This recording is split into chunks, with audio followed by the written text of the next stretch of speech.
Yes, Mr. Lewis. My ladies and my lord, just before the short adjournment, we were just looking at what Lord Hope would say. I'm very sorry, just lose my voice. Was saying in Pinochet. Yes. And I was going to just show you a passage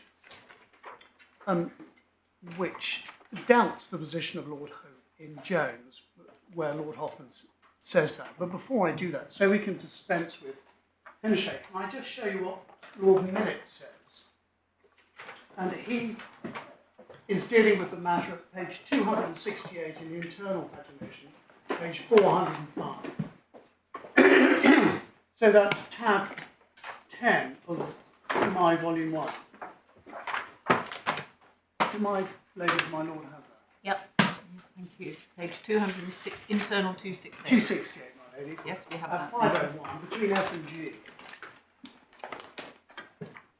Two overlapping immunities are recognised by international law: immunity ratione personae and immunity ratione materiae. They are quite different and have different rationales. Immunity ratione personae is a status immunity, and he explains that. And if we just jump ahead, because we're not concerned at all with immunity ratione personae in this case, we're only concerned with immunity ratione materiae. If we pick that up between C and D, immunity ratione materiae is very different. This is subject matter immunity. It operates to prevent the official and governmental acts of one state from being called into question in proceedings before the courts of another, and only incidentally confers immunity on the individual. It's therefore a narrower immunity, but it's more widely available. It is available to former heads of state and heads of diplomatic missions, and anyone whose conduct in the exercise of the authority of the state is afterwards called into question. And just below E, it is an immunity from the civil and criminal jurisdiction of foreign national courts, but only in respect of governmental or official acts. So the acts must be governmental or official. And if we go over the page, read the next sentence. The next sentence. The exercise of authority by the military and security forces of the state is a paradigm example of such conduct. I've known friends noted that before. If we go over to page 270, and what Lord Millett says, which is informative, between C, at C, just above C, there is therefore a powerful argument for holding that, by parity of reasoning, the state immunity conferred on a former head of state by the Act of 1978 is confined to acts performed in his capacity as head of state, i.e., in his representative role. If so, the statutory immunity would not protect him in respect to official or governmental acts which are not distinctive of a head of state, but which he performed in some other official capacity, whether as head of government, commander-in-chief, or party leader. It is, however, not necessary to decide whether this is the case, for any narrow statutory immunity is subsumed in the wider immunity in respect of other official or government acts under customary international law. So where that cuts back into, my lady, is into the definition in section 14.1 of the State Immunity Act. Because if and until the acts of the defendant were carried out in his public capacity, the state is not impleaded. Full stop. So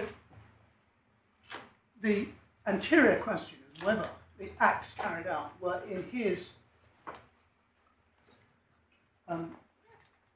public capacity. And what Lord Millett is saying is that makes the extremely restrictive. Now, the reason why this is important is because even under colour of authority, that requires a connection to the authority you do in fact have. Or ostensible authority. Or ostensible. But it still requires a connection. Could I try and draw that to life with an example? Supposing a foreign police officer carries out an arrest in actual or ostensible exercise of official duty. This court would say, well, that because he's entitled to arrest, whether he's done it with an improper motive or not, it's either in his actual or ostensible authority and therefore is covered. But if that same police officer or official of the foreign state attempted to issue a planning decision, although he's an official of the foreign state, because it has no connection to his function, it would not engage state immunity. So, But what about the policeman who's been sacked the day before? He's no longer performing an official function. He's not authorised, but he goes along as a police officer and shows his badge. Isn't he acting under colour of authority? probably not, my lord, no, because the colour of authority requires the liability of the state to be engaged. So if the state is not liable for the acts he's done when he's ceased to be a police constable, state immunity would not be dealt with, because the only immunity he has once he's sacked is functional or immunity ratione material. Yes, it's a bad example because he's no longer Yes. he's no longer a It's no representative of longer, the so state. that would clearly not apply. But if, for example, he were still a police officer, but he had been banned from carrying out a particular kind of activity, so he'd been put on traffic duties, but he decided he'd go in with and make a dawn arrest for a supposed drugs raid. It may. Well, It's that factually dependent. Yes, but It's that's very where one draws the line. but that rather if he's still acting under colour of authority in those circumstances, that undermines your suggestion Not that he has to have the power to do what he is doing. well, not to have the power he is doing, but it's within his functions as an official. So that if he carries out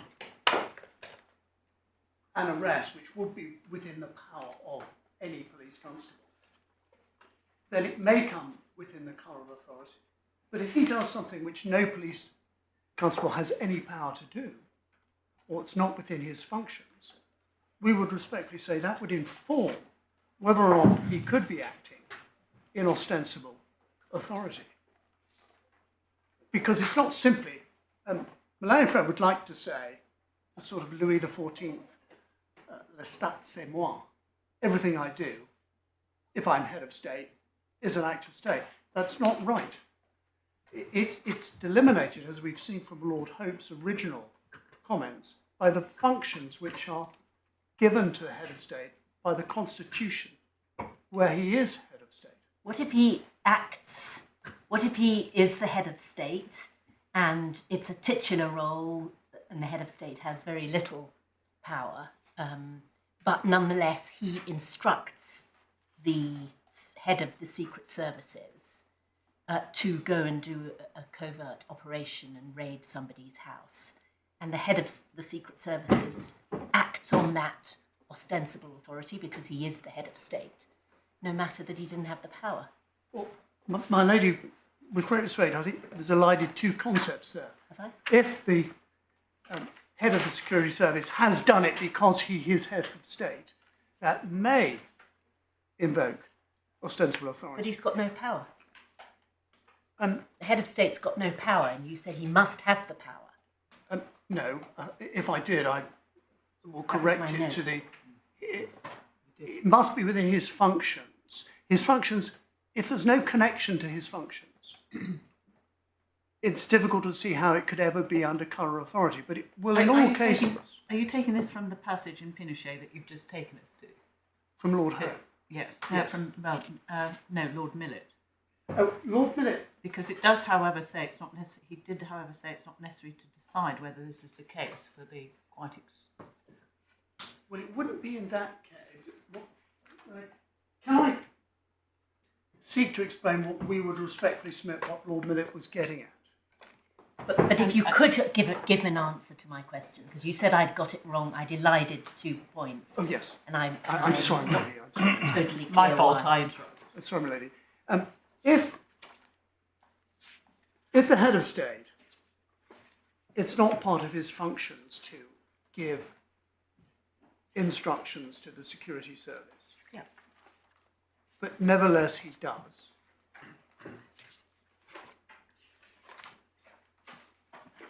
We would say that would fall on the line out with colour of authority. If, which So my lady that added wouldn't in fall another- within colour of authority. That wouldn't fall within colour wouldn't of be. authority. But what my lady, because it's fact sensitive, Well, why not? Well, why not? Because colour of authority means having ostensibly, purporting to exercise authority, whether you've got it or not, doesn't it? Isn't that what colour of authority means? Purporting to act with authority, whether you in fact have it or not. my lord, yes, but there are. Well, as it's sorry, I'm sorry to interrupt you, but that is what it means.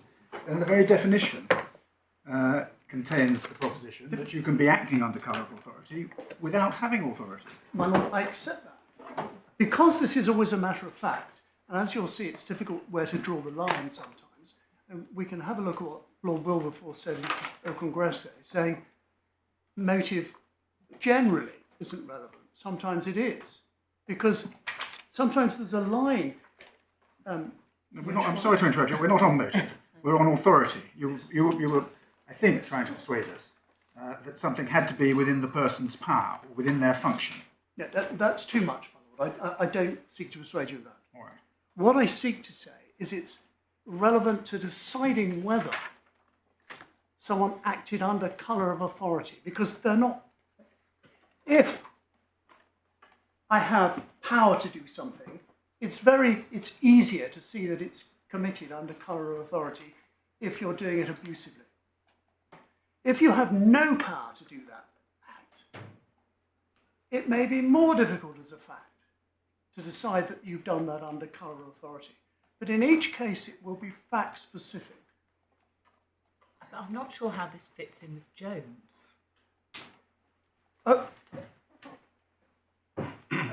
If my lady could be slightly more specific, Well, I I'm just accept that colour authority.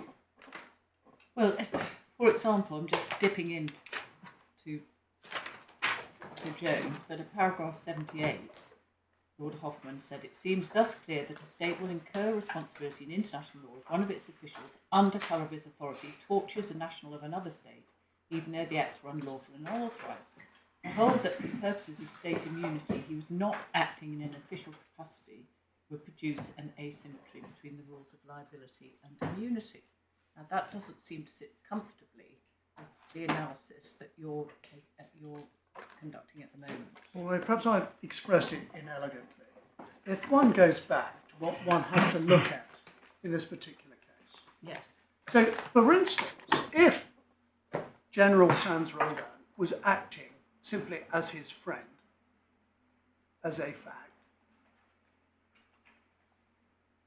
and as we'll see in a moment, there is no part of the head of state of Spain's functions to control the security services, and he has no executive function, which was the evidence before Mr. Justice Nicklin. It would not be under actual authority or ostensible authority. Unless the head of state gave an instruction purporting to act as head of state, and the general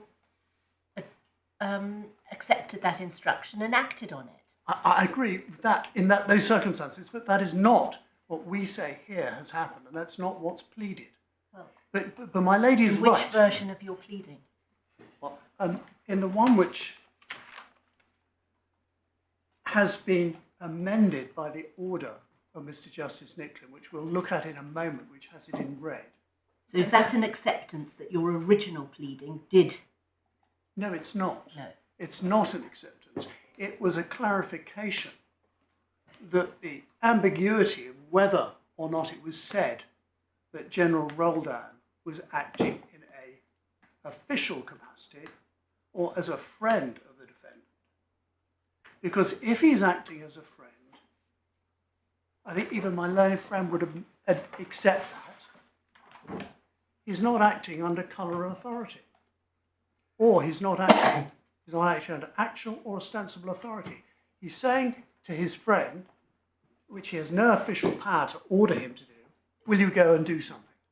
And in those circumstances, state immunity is not engaged. Well, will you send a group of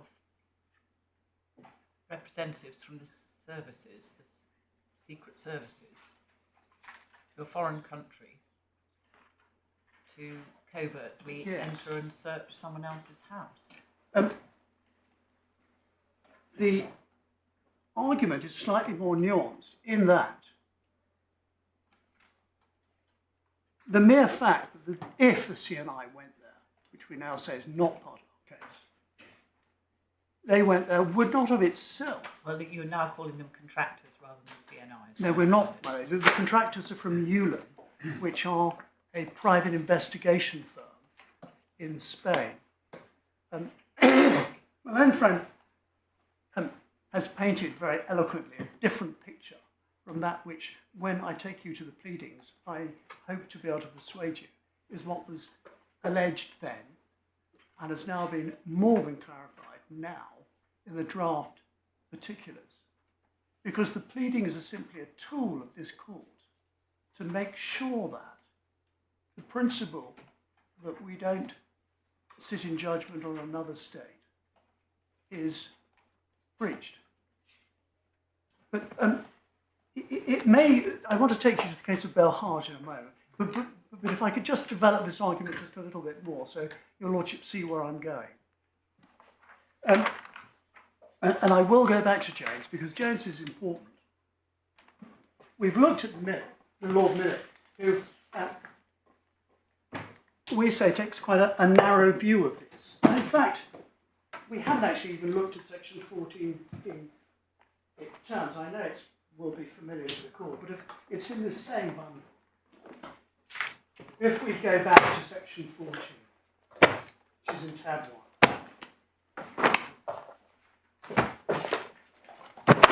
the references to the state only apply once it's shown that the head of state is acting in his, and it's the genitive case, not the indefinite article, his public capacity. So if and until it's shown that he was acting in his public capacity, the state is not engaged at all. And all of part 1 does not apply, so far as that argument is concerned. There may be a different argument that he was an official of the state, which has a slightly different immunity.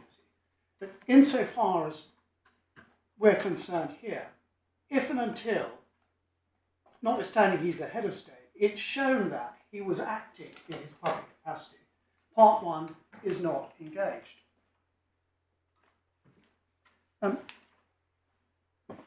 So we're looking at the second point I urged upon the court as the rationale for state immunity, functional immunity in this particular case, in that this court would not adjudicate on the affairs of another state. But this court can and does consider the conduct of foreign officials without state immunity being engaged at all, if neither the state nor the official concerned is specifically impleaded. For instance, in this case, neither General Roldan nor the CNI are sued. And therefore, considering and making determinations about their conduct, even if official conduct does not engage state immunity per se. Can I make that good by showing you a fairly recent case in the Supreme Court called Belhage? Its volume in my volume 2, it's tab 19. I'm not quite sure what the lordships might have. It's tab 19. It's 2017 in the Supreme Court. And the facts of this case are informative. What happened was a Libyan citizen and his wife alleged that United Kingdom officials were complicit in their abduction, torture and rendition by officials of the United States, China, Malaysia and Thailand. And if we look at this, it begins at bundle page 732 in the headnote. If we go to paragraph 25, you'll see that at first instance,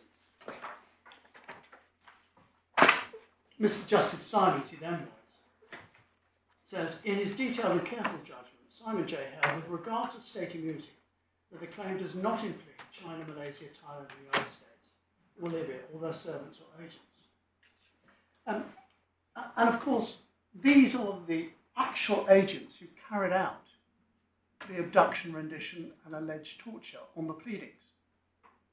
He considered that their rights would not be obviously affected, and in particular, the states concerned would not be put in the position of having to waive their right to immunity or have a judgment in default entered against them, because there could be no judgment in default which could affect them, other than tangentially.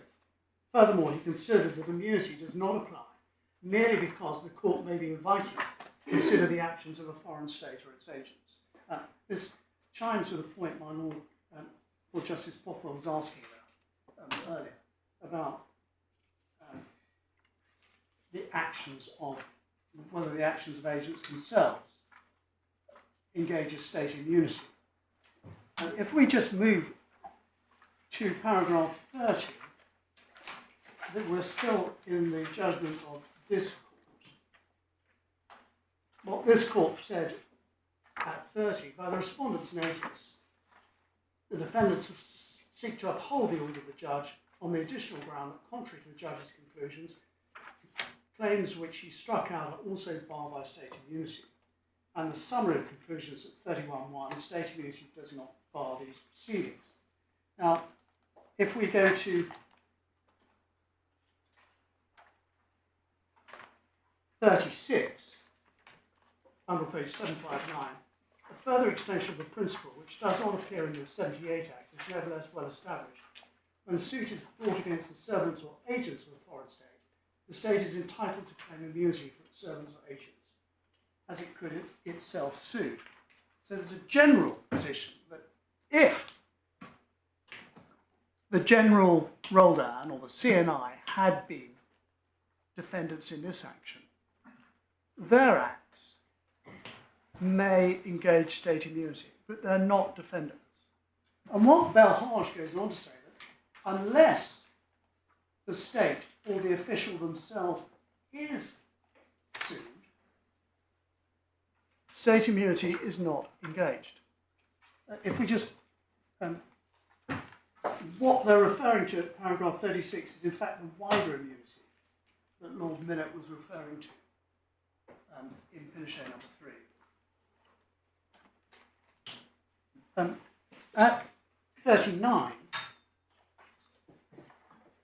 what this court said was that the defendant's submission would involve an unprecedented extension of state immunity. Mr. Phillips was unable to refer us to any decided case in which any jurisdiction where state immunity has been given such a wide application. And if we look at it in the Supreme Court, Lord Nant sets out his conclusions at 11, that's bundle page 829. Those are his conclusions. Just below B, the appellant's plea of state immunity fails because the various states, Malaysia, Thailand, the United States and Libya, are not impleaded. Their legal position is not affected, either directly or indirectly, by the claims in tort advanced by the respondents. So this underlines the position in Jones, which we will come back to, that it's only if the state, the foreign state, is liable for these acts could state immunity ever be engaged. And at 31, just showing your lordships, 29 and 31, the reason for that there was no liability on any of those four states, is because there was no proprietary or property rights against those states engaged. And at 29, you'll see the present appeals involve no issue of proprietary or possessory title. All that can be said about establishing the appellant's liability in tort would involve establishing the various foreign states, through their officials, were the prime actors in respect of the alleged torts. So simply showing that the foreign officials are prime actors in the tort is not a manifestation of state immunity. If we just go to 31, you'll see what Lord Mant says. The reasons given, I consider the issues now before the Supreme Court do not attract state immunity because the legal position of the foreign states, the conduct of whose officials is alleged to have been tortious in the places where such conduct occurred, will not be affected in any legal sense by proceedings to which they are not a party. The decisions reached by the Court of Appeal in Belhaj and in Finance Justice Leggett were correct, and the appeal should be dismissed on the issues of state immunity. So, Lord Neuberger agreed at paragraph 116, that's bundle page 879, as did Lady Ham and Lord Clark, paragraph 174. Lord Sumption gives a fuller analysis beginning at paragraph 184 and paragraph 196. So putting it shortly, the ratio of Belhaj is that the interests of the state are limited to property interests. And in our case here, there are no property interests of the state of Spain engaged in the case. The importance of this is that if the defendant asks a private favour of his good friend, General Sayn-Roldan, to do something, even if General Sayn-Roldan utilises the power of the Spanish state to do it, state immunity is not engaged. The defendant would not have been acting in his public capacity. Therefore, the Spanish state is not impleaded. And therefore, even official acts of General Roldan and the CNI do not attract state immunity on the Belhaj principle. So it's important that the entirety of my learned friend's argument. So which section of the Act was being relied on in this case? Was it section 6 relating to property? Well, it begins with it relates to the exception in relation to property, but it relates to section 14.1 in relation to acts of the officials. So it's the argument, the pro-pen type argument, which means that any official of the state acting as part of his official acts engages section 14.1. So we do say it's particularly on point.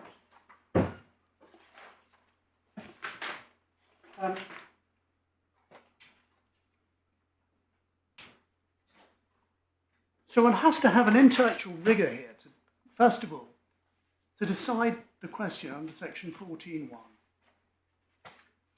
Was the defendant in this case acting in his public capacity? If he's not, the mere fact that the CNI are involved does not engage state immunity. So that is the question which has to be first decided. My friend has glossed over all this by saying the whole test is colour of authority. It is not. One must do a rigorous intellectual approach by first starting with the words of the statute in section 14.1. And only when that hurdle is overcome can one move on to deciding whether or not General Roldan or the CNI acts are also attractive of state immunity.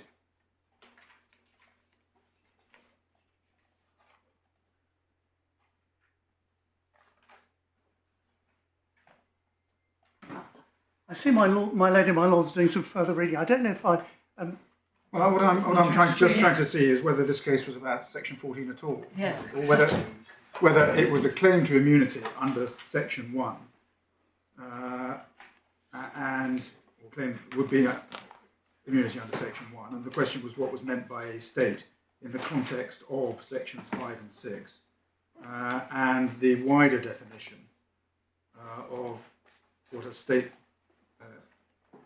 consists of under the Convention. It was a Section 1 case, my lord, and it was the argument was that by reference to Section 1, these other states were indirectly impleaded, and therefore state immunity bit. And what the Supreme Court decided in Belhaj was that indirect impleading wasn't established merely by the making of allegations. So if Malaysia, Thailand, Libya and the states had been sued, there would have been state immunity. Exactly. Or if the king of one of those states had been sued and it had been alleged that they had directed the intelligence agencies, we'd be in this. Well, Malaysia's not quite right if it was the king, because we're not dealing with the king here, we're dealing with a former. He was king at the time. So as it's a former head of state, one has to look at to see whether or not, first of all, it falls within Section 14.1. Was he acting in his public capacity? Yeah. That is the same.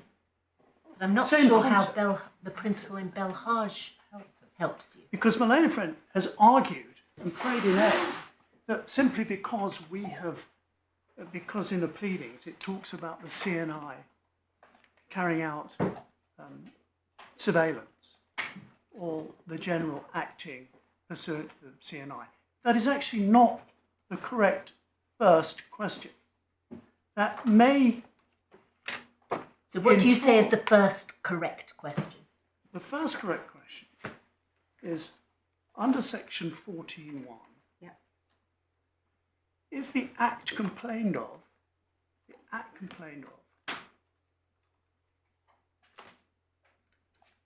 within the actual or ostensible authority of the head of state?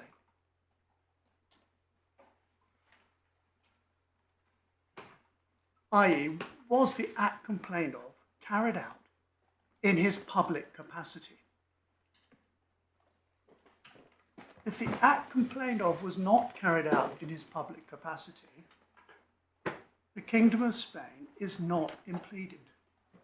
Then, on the Belhaj principle, the fact that other officials of the state are mentioned and their conduct is to be questioned by this court is irrelevant. It's paragraph 17 of Belhaj, which deals with the pro-con point. The Lordships will see. 17 in the Supreme Court or 17? In the Supreme Court, page 832.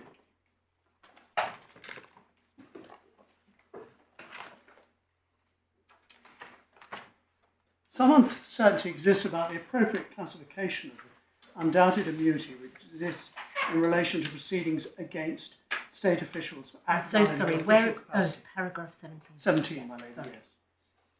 In circumstances where the state itself would, if sued, have had state immunity.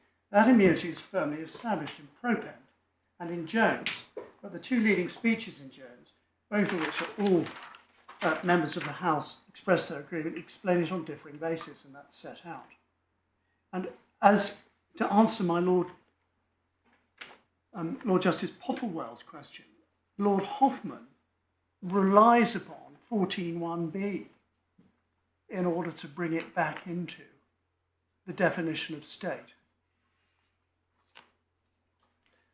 And the Supreme Court, as we see at C&D, said it's unnecessary to consider which of these two formulations may be preferable. So the point is, if and until either the Kingdom of Spain or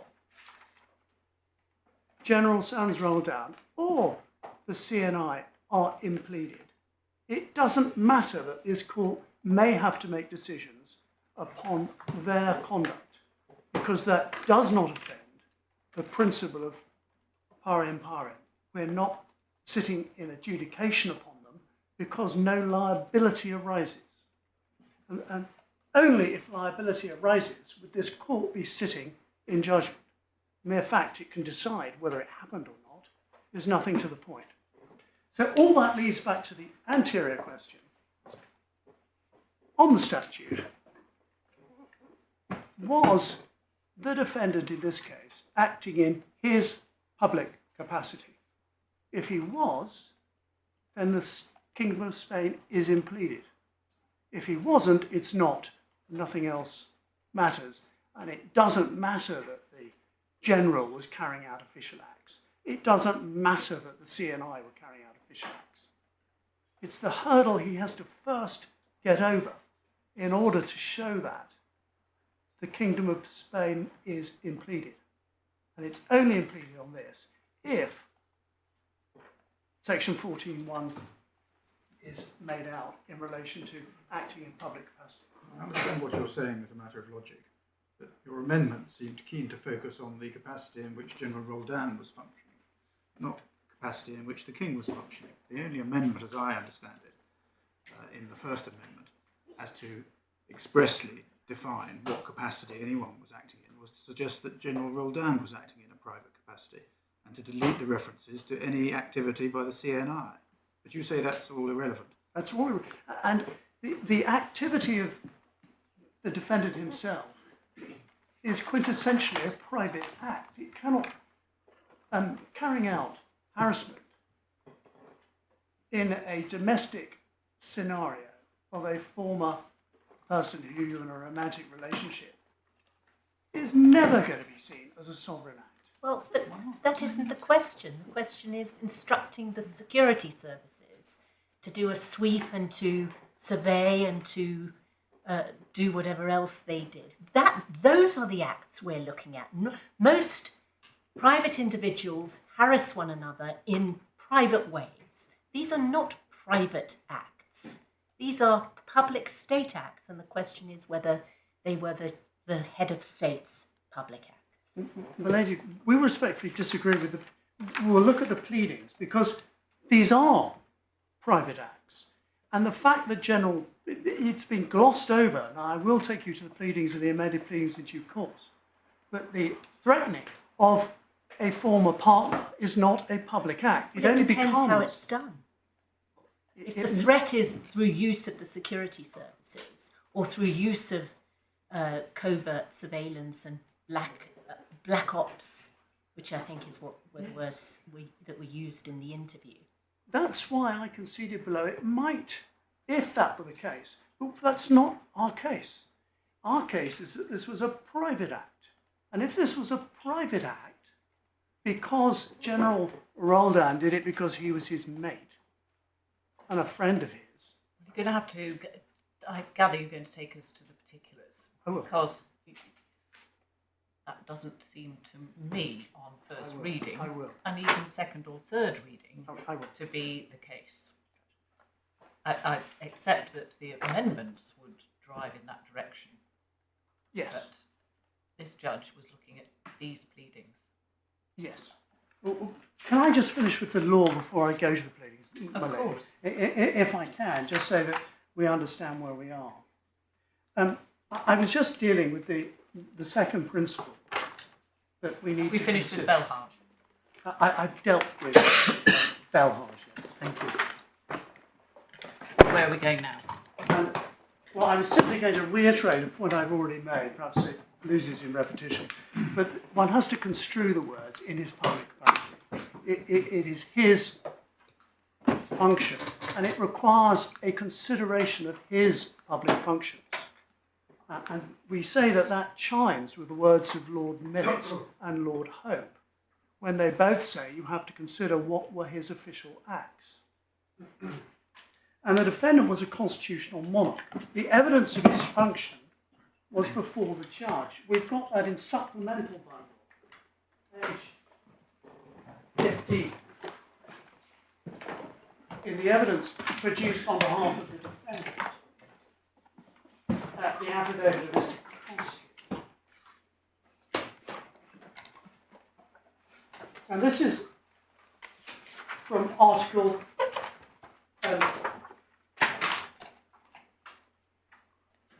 16 bundle page 15, paragraph 33, where he cites Article 62 of the Constitution,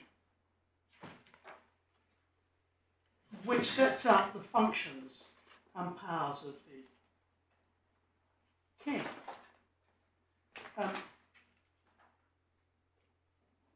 There is, at 8, to exercise supreme command of the armed forces.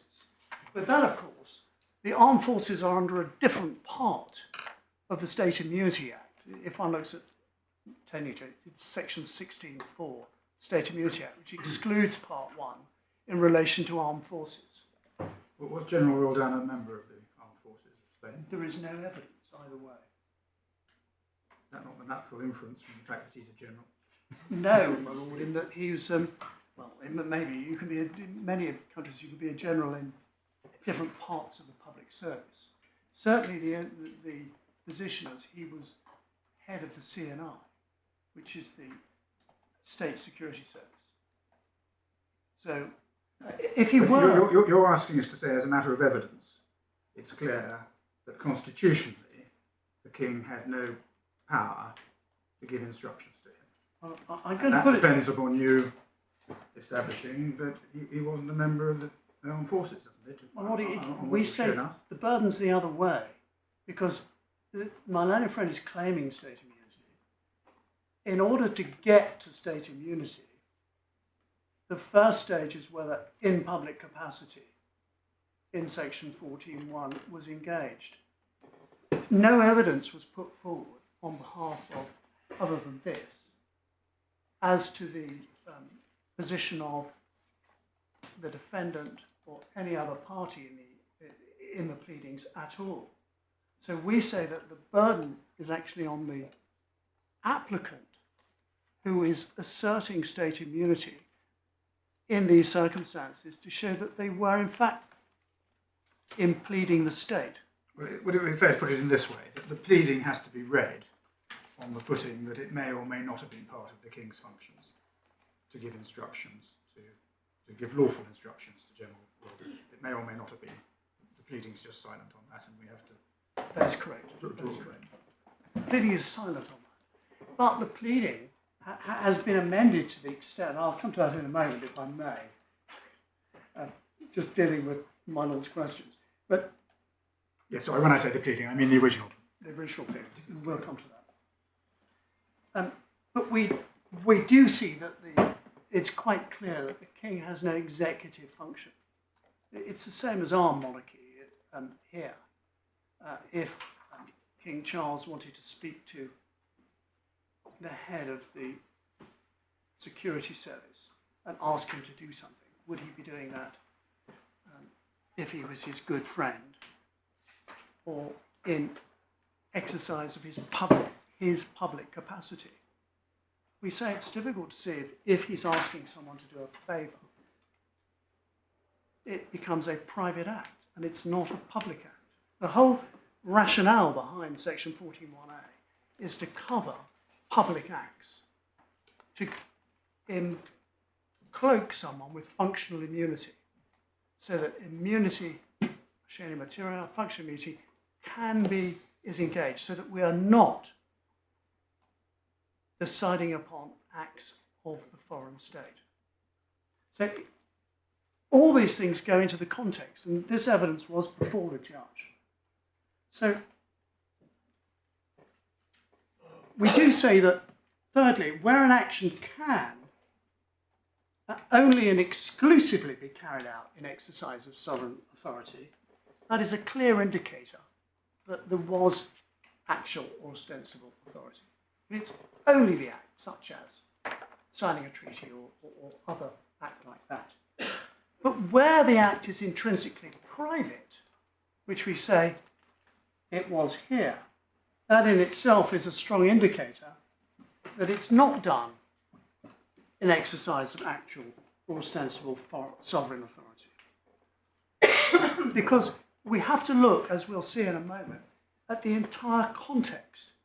And one can't just pick one point out. It's the context of the course of conduct which is important. And I'll show you that both my learned friend will accept that.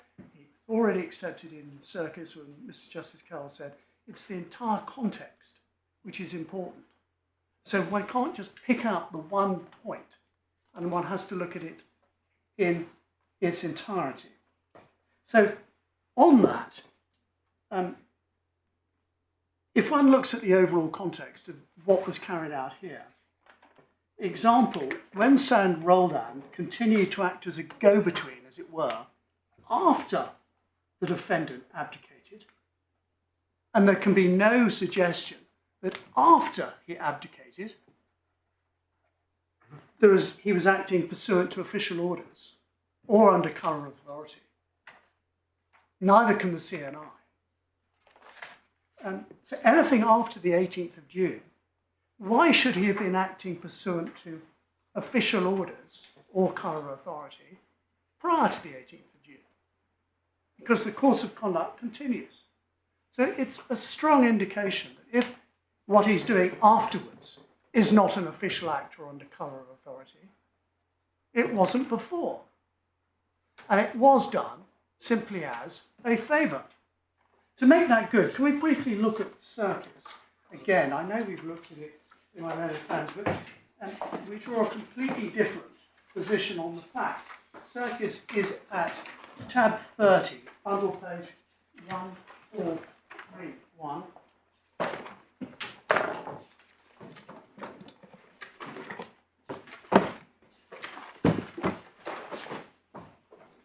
Do my lords and my lady have that? It's Circus. Thank you.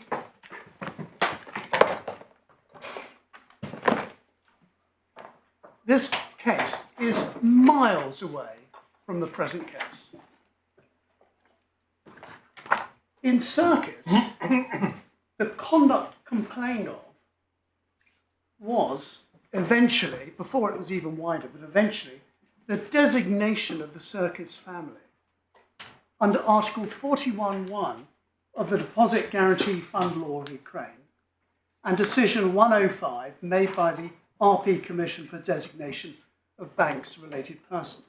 And we see that, we pick it up in paragraph 10, there are various decisions involved in the nationalisation of private banks. And you'll see there's a decision given by the President himself, who was the first defendant, PP, by powers granted to him to the Constitution. And at 13, we see in the final sentence the DGF law, that's the Deposit Guarantee Fund law, which allows related parties. So what they had to do was, if you were designated, if you had any monies in private bank, you were designated as a related party, and all that money was, they would say confiscated, but used to pay for the shares at nominal value. And if we also look at paragraph 14, you'll see that's where decision number 105 was carried out. It's important, and at 17, that's what the claimant claimed. So it was all about the designation claim. And at 20, we see the claimant's case is pleaded in a draft re-amended particulars claim, which all parties agree is the relevant claim to consider for present purposes, is in summary that the President and the DG, who was the governor of the bank, conspired to use their influence to procure the designation with the object of depriving the Circus family companies of funds held by them. And the designation was unquestionably a sovereign act. It's only an act which can be carried out by a sovereign state under the Ukraine law. And it's only an act which can be carried out in the exercise of sovereign authority. And as we see, the second defendant was in fact the governor of the National Bank of Ukraine. We see that at paragraph 72. So they've in fact pleaded that the governor herself, who had made the designation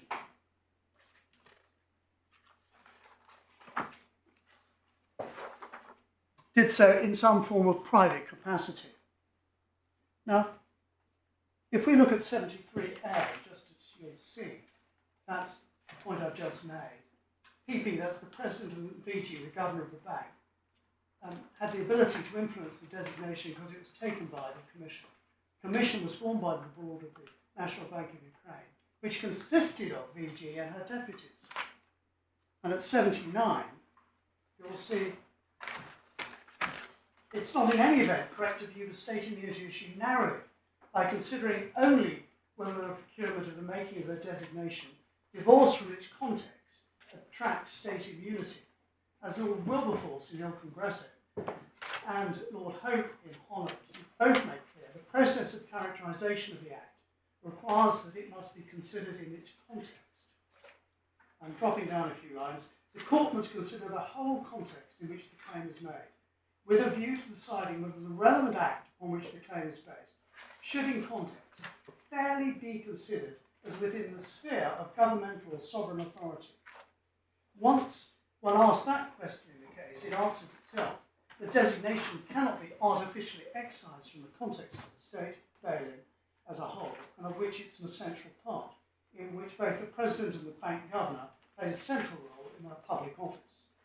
So, in short, the procurement of the designation and the consequential effect upon the circus families, accounts of private bank, was an integral part of the Ukraine government's nationalisation of private bank, which falls squarely within the sphere of governmental authority.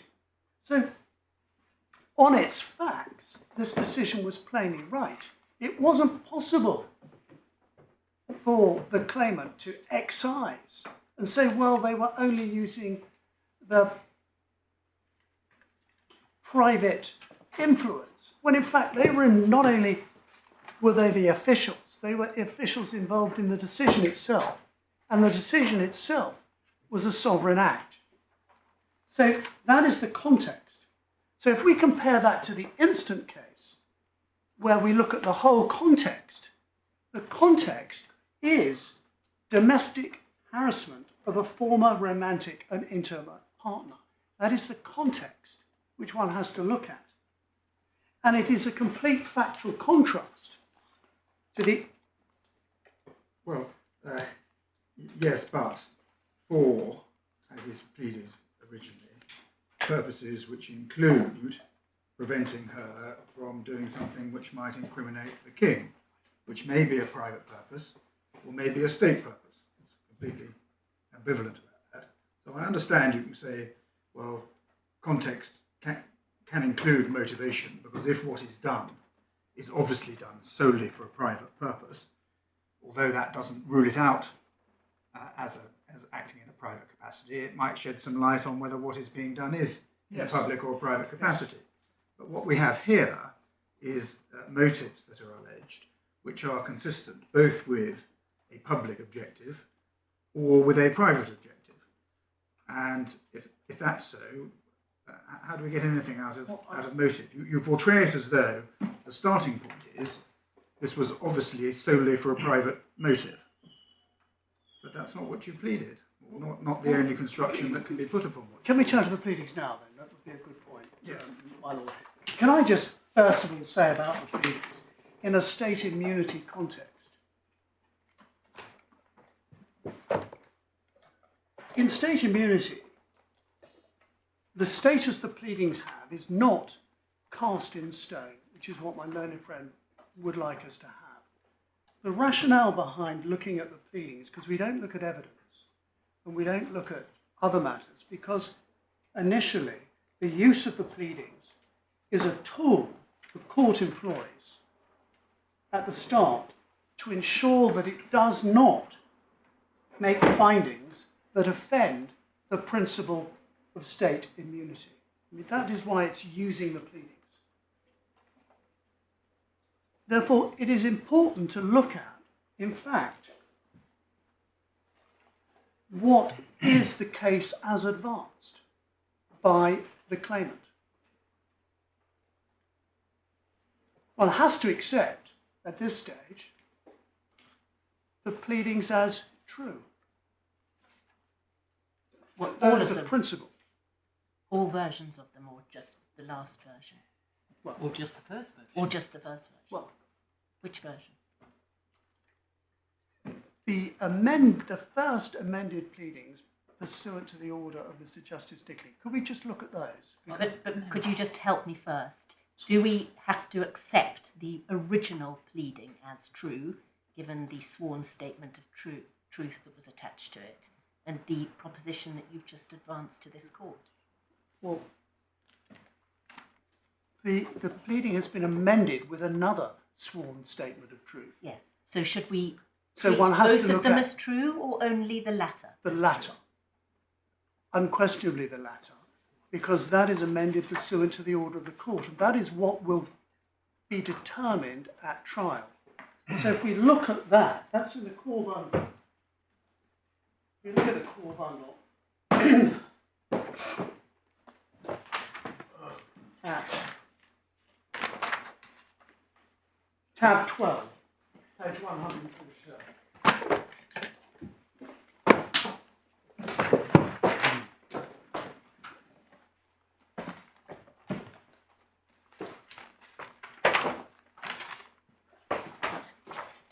Let's assume to take your own course, but speaking for myself, if we have to proceed on the basis that what is in the amended points of claim is true, that raises the question as to whether the judge was or wasn't right to permit the amendment. I agree. And that has to be dealt with. If you succeed on that, fine, this is the only document we need to go to. If not, and you don't want to defend the original pleading, again, that's fine. But if we were to take the view that the judge ought to have proceeded on the basis of the original pleading, then it's up to you whether you seek to spend some of your time persuading us that on the basis of that pleading, Yes. if taken as true, it's not an allegation that the king was acting in a... One has to be quite... if it be the position that this court would only look at the original, we would simply go back to the judge. We've got the amended pleadings, and then we would have this entire argument again. Not if the judge was wrong to grant permission to amend. You'd start again with a fresh application to amend, with evidence which would have to meet a merits threshold. Wouldn't you? We would, my lord, but of course, here, when we're dealing with deletions, of course, we're not dealing with additions in the amended pleadings. Can I just show you what? If we turn to page 147, tab 12, does the court have that? Yes. Yes. So these are the amended particulars by order of Mr. Justice Nicklin, and the amendments are in red. So if we go over the page, first of all, we see 3, the general background, and at 4, the only amendment is, and those of the Spanish states. Well, you say the only amendments. But I mean, arguably, that completely changes your case. Because before it said, the defendant, Mr. Justice Nicklin, had before him to deal with this case initially pleadings that said the defendant used his agents and those of the Spanish state. Although it doesn't say at what time or what point. So if one is dancing on the pleadings, there is no allegation there that these is simply in the pre-abdication points, because clearly post-abdication we're entitled to do so. Well, it says run consistently from 2012 until the present time. So It does. It includes the pre-abdication. What we're looking at here, if we just take a step back, is this court treading on the toes of the Spanish state with the You pleaded pleadings? it was. It says in terms, the defendant used his agents and those of the Spanish state. That was your case. My lord, my lady, but first of all, we shouldn't divorce this from the anterior question, which is that has to be answered, is whether or not it was under section 14.1 acts in their context which were in his public capacity. So one still has to deal with that. One can't just look at that in isolation. But in any event, we've deleted an allegation. Now, if this pleading were not viable with the deletion of that allegation, then we would be in trouble. But the pleading is viable with the deletion of that allegation, and the case which is going to proceed to trial does not have that allegation in it. So the principle that we're looking at is the King George saying impleading in these matters because the defendant was acting prior to the 18th of June 2014 in his public capacity is not there. This court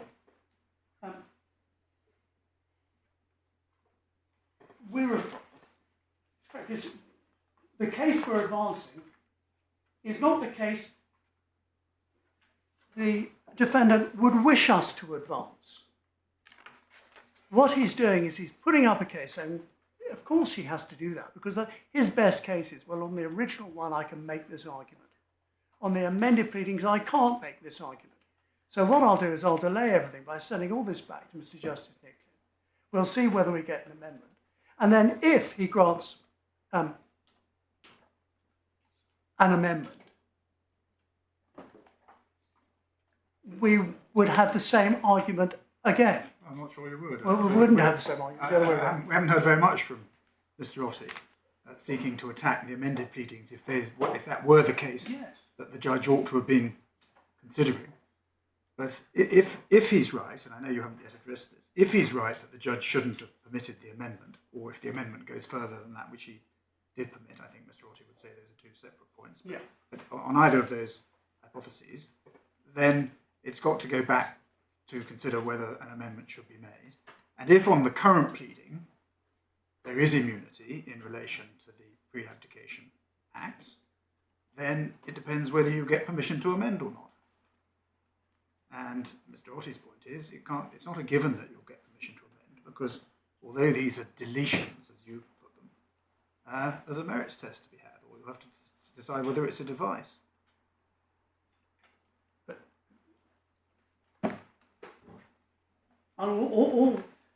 Our position here is that we don't accept, first of all, that the test in section 14 is even made out on the unamended, on the original. Well, I understand you say that, but at the moment you're not trying to make that good by reference to the original pleading. You're trying to make it good by reference to the amended pleading. And as I said earlier, if that's how you wish to spend your time, it's of course a matter for you. But speaking for myself, not having heard anything much from Mr. Rossi about whether the amended pleading could be struck out for immunity, I, for myself, would feel helped rather more if you sought to defend the first pleading. I see. If you think it's defensible.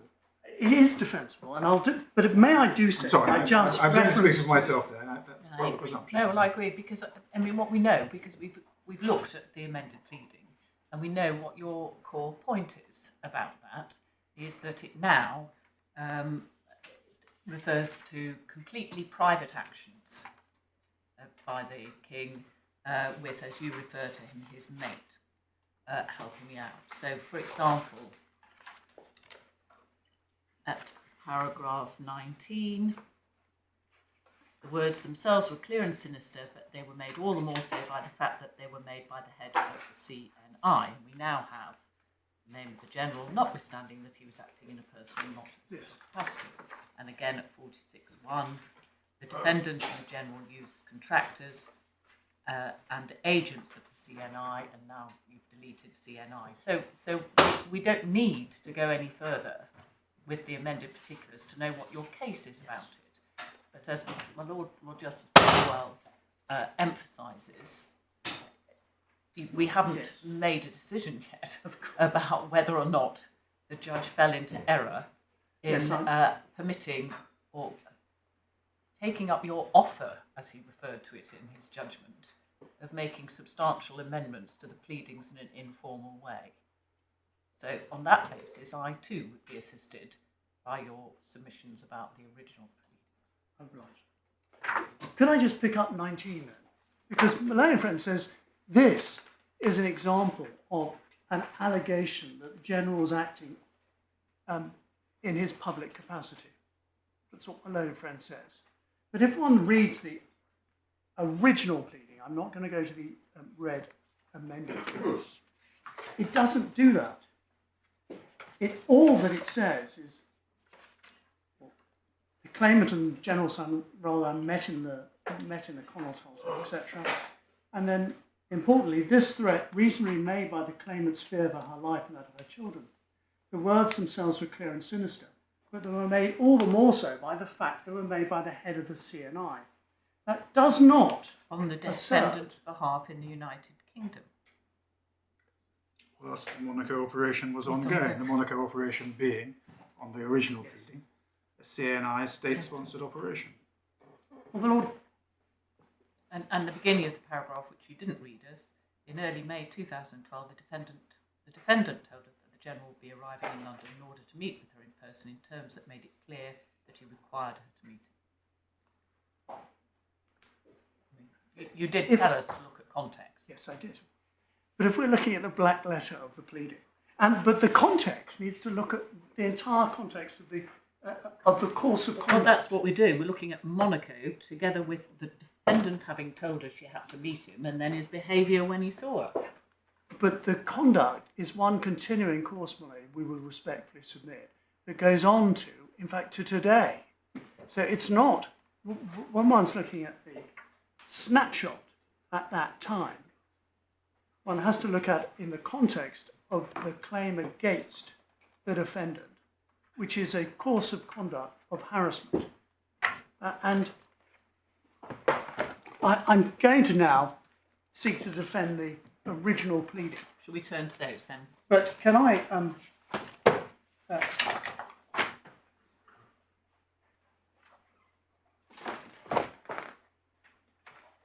if the court wouldn't mind, just my references are in fact to the amended pleading, so we can just ignore the red. Or we can, You'd like us to stay with those? it gives me the ability to. Well, I think the paragraph numbers are the same. I'm going to try it in the We're original. going to try it. If you give us the paragraph numbers, we'll manage, I think. Now, if you go back to 4.1. 4.1. Threaten the safety of the claimant and her children and intimate the claimant by diverse and other forms of menacing behaviour comprising threats and unwarranted demands. We don't say that that engages or pleads against the state of Spain. Well, it does. The defendant used his agents of the Spanish state to threaten, to set out to influence, to make defamatory statements, etc., etc. That's exactly what you've pleaded. My lady's right. Just as simply because it's using the Spanish state doesn't necessarily mean that that was within his public capacity as head of state. Because all this is surely under colour of authority, under ostensible authority. If he used agents of the Spanish state, he must have had ostensible authority to do that, mustn't he? Or are you saying he was mates with all the agents of the state as well? Well, how it's put is he didn't engage the CNI. General Roldan engaged the That's CNI. not what With that his knowledge had and Not what it says. Well, it is as we go further on. The approach here, we would argue on the unamended pleadings, is a course of conduct which deals with the private acts of the defendant in those circumstances, in its context. I'm going to exhaust my powers of advocacy on this point soon, because I understand what the court's putting to me. And our principal position is going to be, in a moment, that the court should act upon the amendment, and it was properly allowed. I accept that deals with ground 3 in the appeal, which is whether or not the court should have allowed that amendment. And we say it was, in fact, a effectively a case management decision. It was a case management decision to allow the amendment because what the court was seeking to understand was the case actually advanced by the claimant. And if the claimant can advance a case on one form, it does engage the liability of the Spanish state, but on another version it doesn't. It's perfectly entitled, if that's a proper viable pleading, to go on the other version. Well, what's the get with? It's the proviso that matters. If it's a proper viable pleading, does that simply mean if you couldn't strike it out on its face because its averments are coherent? Or does it mean it's a case which meets the test for amending a pleading, so that if it is flatly inconsistent with something which has been put before, then you need to satisfy the merits test that applies to amendments generally, showing that it raises an arguable case which carries a degree of conviction. And it's the second of those that you have, as far as I'm concerned, you have to grapple with. We do say that the case in the amended particulars here, certainly the ones which were amended pursuant to the order of Mr. Justice, do fulfil that test. Because where there was a degree of ambiguity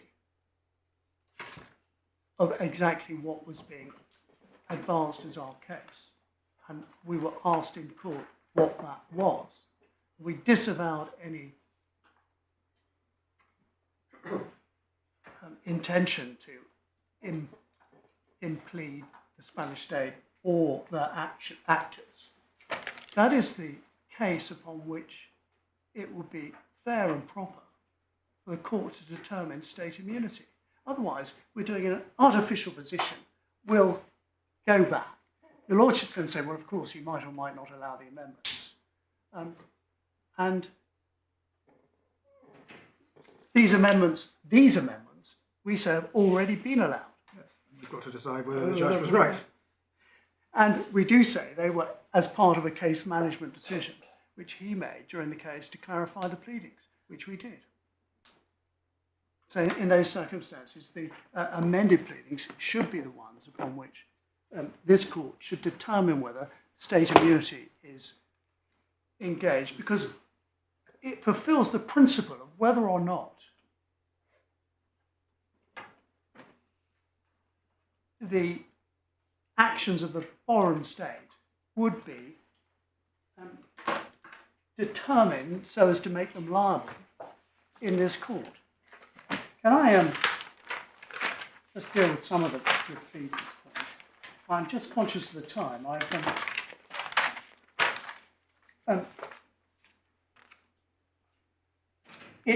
At paragraph 11 of the unamended pleadings, the gift which was given is the Lucum gift, which was in fact $65 million, which was given by the defendant to the claimant. Sorry, Euros, 65 million euros. Sorry, let's Paragraph 11. Right.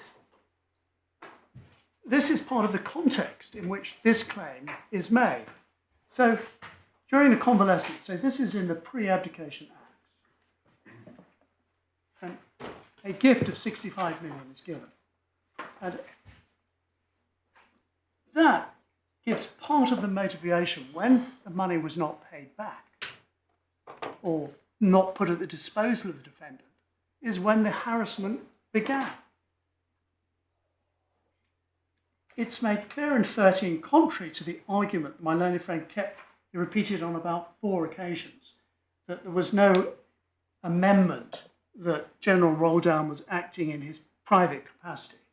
Your Lordship will remember, he pointed to the passage that I had given on instructions in the transcript. That passage is actually expressly set out in paragraph 13 in that amendment. I simply make that in passing. So that is particularly the point which is made. Sorry, I thought we were looking at the unamended pleading. I thought that's what we were looking at. But have we moved back to the amended pleading? I'm very confused. It's entirely my fault. I was only going to deal with the unamended pleadings. Right. I was simply looking at that because my references were in the amended pleadings. But in passing, Well, I'm looking at the unamended pleading. If you want me to move to tab 12 and look at the amended pleading, I will. so the unamended in paragraph 16. We're 16, not 13. We're moving on to 16, are we? We're moving on to 16, which is the gravamen of what the learned friend says should be struck out. Their argument is paragraph 16 to 23 should be struck out. Yeah. 16 is the high watermark of my learned friend submissions, as it does, as originally drafted, concern a CNIT. And that was, as we say, a genuine inference at the time made by the complainant, although she now knows better.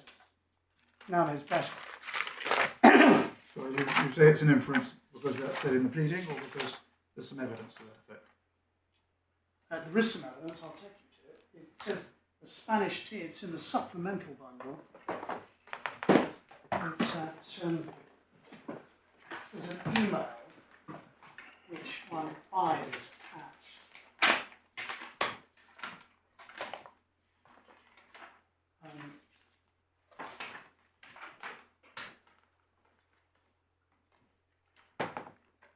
It's supplemental bundle tab 3.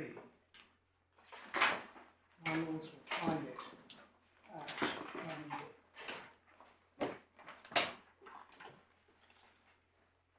at a series of emails which talks about the Spanish team.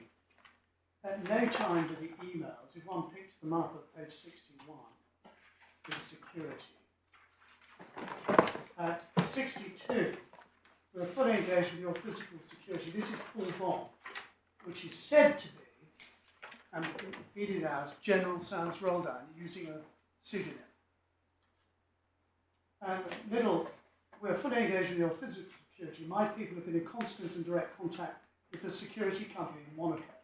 So the security company in Monaco is Al Giz, which one sees, if one goes a few pages earlier, you'll see pictures of security operatives at page 50, 51, 52. I think you're misunderstanding the purpose of my query. The pleading doesn't say this is the involvement of the CNI team is something I have inferred. No, it doesn't. Is there anything where the claimant herself says in evidence, I only pleaded that because that was something which I inferred from that email? No. Thank you. Not in evidence. No. But there's certainly no evidence, as one would expect. It's neither pleaded nor evidenced as being an inference. It's simply an allegation. Yes, but there is no evidence, as one would expect, no evidence that it was in fact the CNI. It was simply an allegation which was made by the claimant, which he has now withdrawn. Made by the claimant and supported by a statement of truth. In the original pleading, which he withdrew in a statement supported by the statement of truth. And has she explained what? Is there evidence of an explanation for that change? Why she first confirmed it with a statement of truth and why she has now withdrawn it and confirmed the reverse with a statement of truth? The best I can do is if we look at the unagreed one and look at the letter dated the 26th of September. The letter is not evidence, is it? So I ask again, is there evidence? There's no Thank you. evidence. But the explanation, which perhaps we could just glance at in the unagreed documents, which is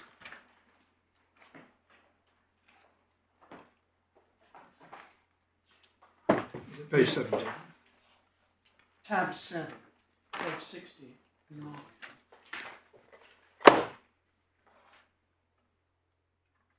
Is it really paragraph 2 and Yes. bottom of page 70? Yes, so one sees it, or paragraph 1. We confirm that when she made her affidavit in the Spanish proceedings, clients honestly held belief based on the available information was that a Spanish CNI team was involved in the operations. Since that time, the understanding has developed as further information has come to light. And that is because of the matters set out in A, B, and C. But none of those, I think, give an explanation of the kind my lady was referring to. It doesn't.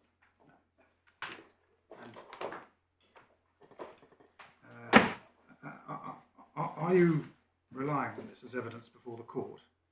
I ask that question because just saying that you're not waiving privilege does not mean that you don't waive privilege. And the law on associated waiver in Great Atlantic and so on is such that if you seek to deploy evidence on a topic, then you will have waived privilege in associated material. Now, no doubt you've given some careful thought to that. But if this is being put before the court by you as material on which we should rely, then, although it will be a matter for another day, speaking for myself, that might raise questions of associated waiver. And that's why I asked you that question, so that we're perfectly clear about whether you're deploying this material and for what purpose. Can I ask those to take instructions specifically on that point? Yes. I know exactly what my lord is. I'm sure yes. those behind you at least will have thought about that before putting it in an unagreed bundle. But speaking for myself, I do think it raises questions that might have future repercussions. So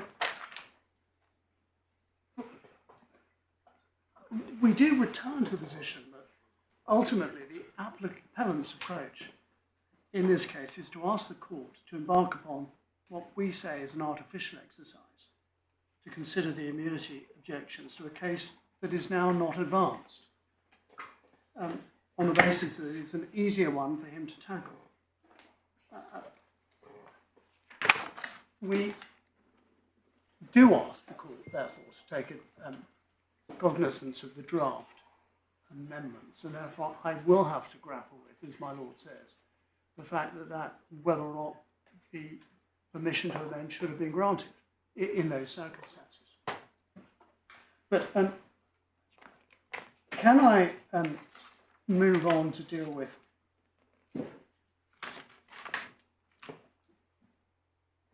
still the original pleading at 16? Yeah. Paragraph 16. 16. Thank you.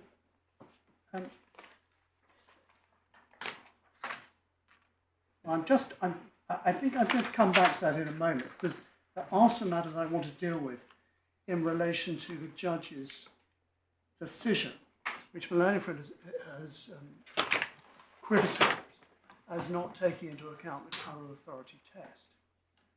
And I would like to deal with those first, if I may. Certainly. Take your own course, Mr. Thank you. So I could wonder if I could just step back a moment to consider the finding of fact that the judge made that the defendant was not acting under colour of authority, and therefore no function immunity arose. And we know in a document we haven't yet looked at is the form N460, which the court is entitled to look at this hearing. Your lordships have that in the core bundle.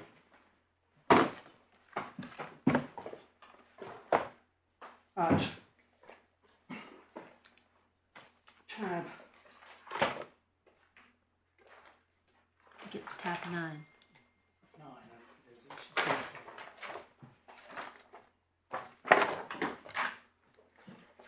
And your lordships will be aware that it is possible, simply the court's reference and note, the passage in the White Book at 52.3.6 says, where a judge of a lower court in refusing permission to appeal amplifies the reasons for their original decision, the appeal court in determining the appeals is entitled to take account of those additional reasons.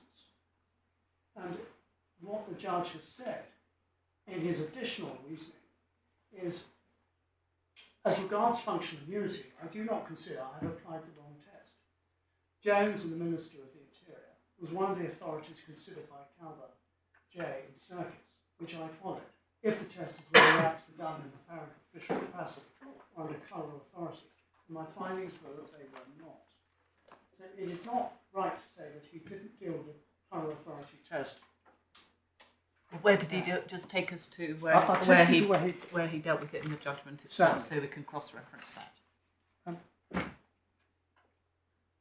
The judge begins, if we go back to H, tab A, the judge begins by setting out the state immunity principles at paragraph 24 on page 95 of the bundle. It's relevant that he sets out the principles relating to ratione materia, as those are the principles that inform the distinction between a former head of state or state official acting privately, which does not enjoy immunity, and acting in an official capacity, which does. And most importantly, he accepts as correct a statement of the law at paragraph 25. The Lordships will see there at 25 he sets out what Lord Gott said, and we have looked at in Pinochet number 3. So this isn't part of the argument, this is part of the statement of principle which the judge has found.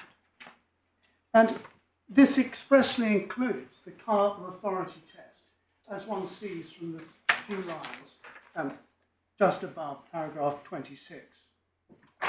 And moreover, at paragraph 28.3, he correctly sets out the underlying principles for the grant of functional immunity. Functional immunity in respect of acts done by the relevant person in his or her public capacity is granted to preserve the integrity of the activities of a foreign state. It is a narrower form of immunity, it's more widely available.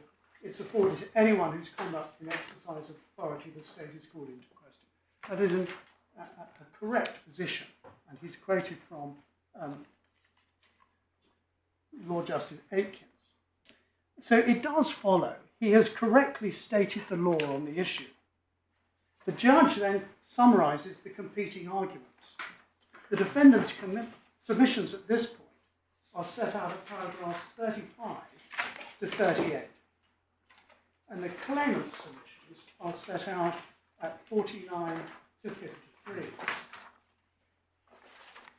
In the defendant's submissions are the same passages from Lord Gott, which the judge has already stated as the correct approach. And there is in reality no dispute as to law, and the judge clearly, we say, had the colour of authority test in mind, having quoted it. He recited it as the law at paragraph 25 of his judgment, and it's included in the submissions of the defendant at 37. In the claimant's submissions, there were extensive references to the approach of Mr. Justice Calvert as being a sound approach, and we see that at paragraph 52 of the judgment.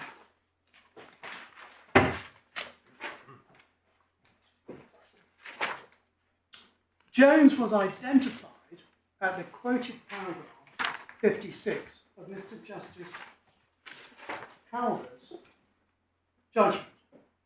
And you'll see again, it deals with Jones and precisely the points I think my lady Justice King was talking about in Jones. The precise quotation, which was relied upon by my lady friend, is there set out at in the first paragraph on bundle page 107.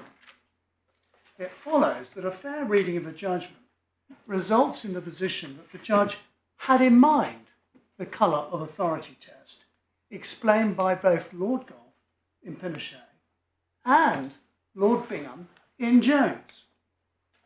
Now, it is right to say his reasoning at 67 to 71 does not expressly mention the colour of authority test, but we respectfully submit he plainly must have it in mind.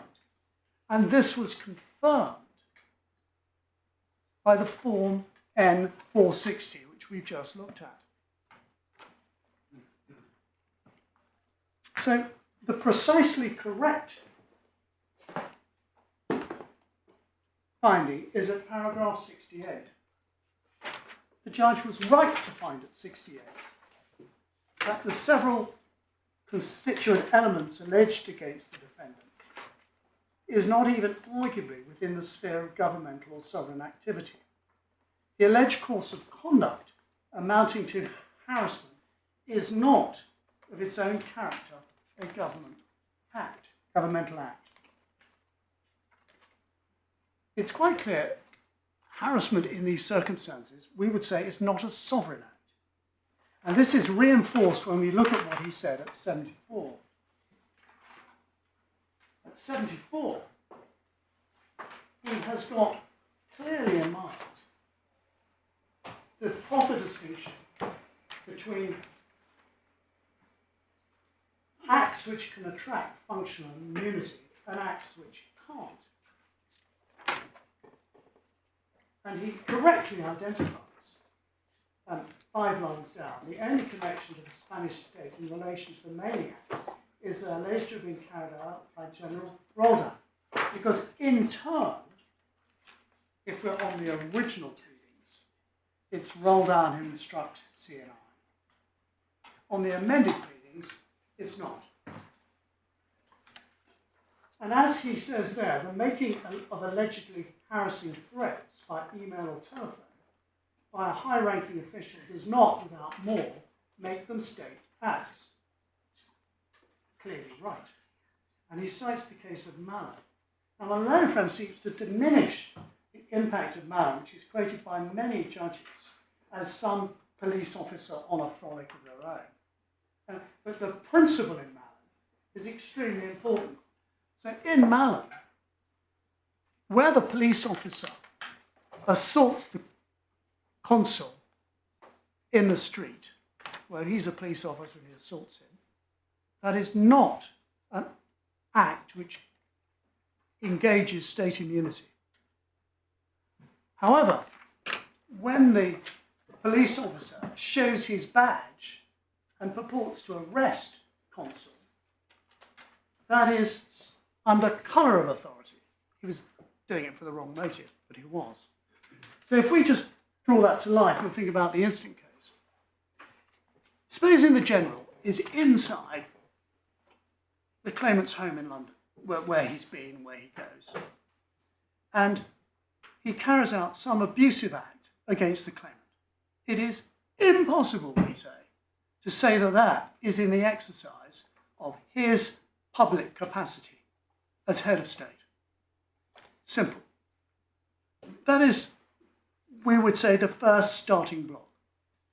If he then gets his friend to assist in the assault or to assist in the threats, again, that is preeminently not in the exercise of his public authority as head of state. These are quintessentially private acts. They can be easily equated with the acts which Lord Hope spoke of in Pinochet, murdering your gardener. That's not a, Lord Hope says, even if it were under current authority, that is not an act which attracts immunity.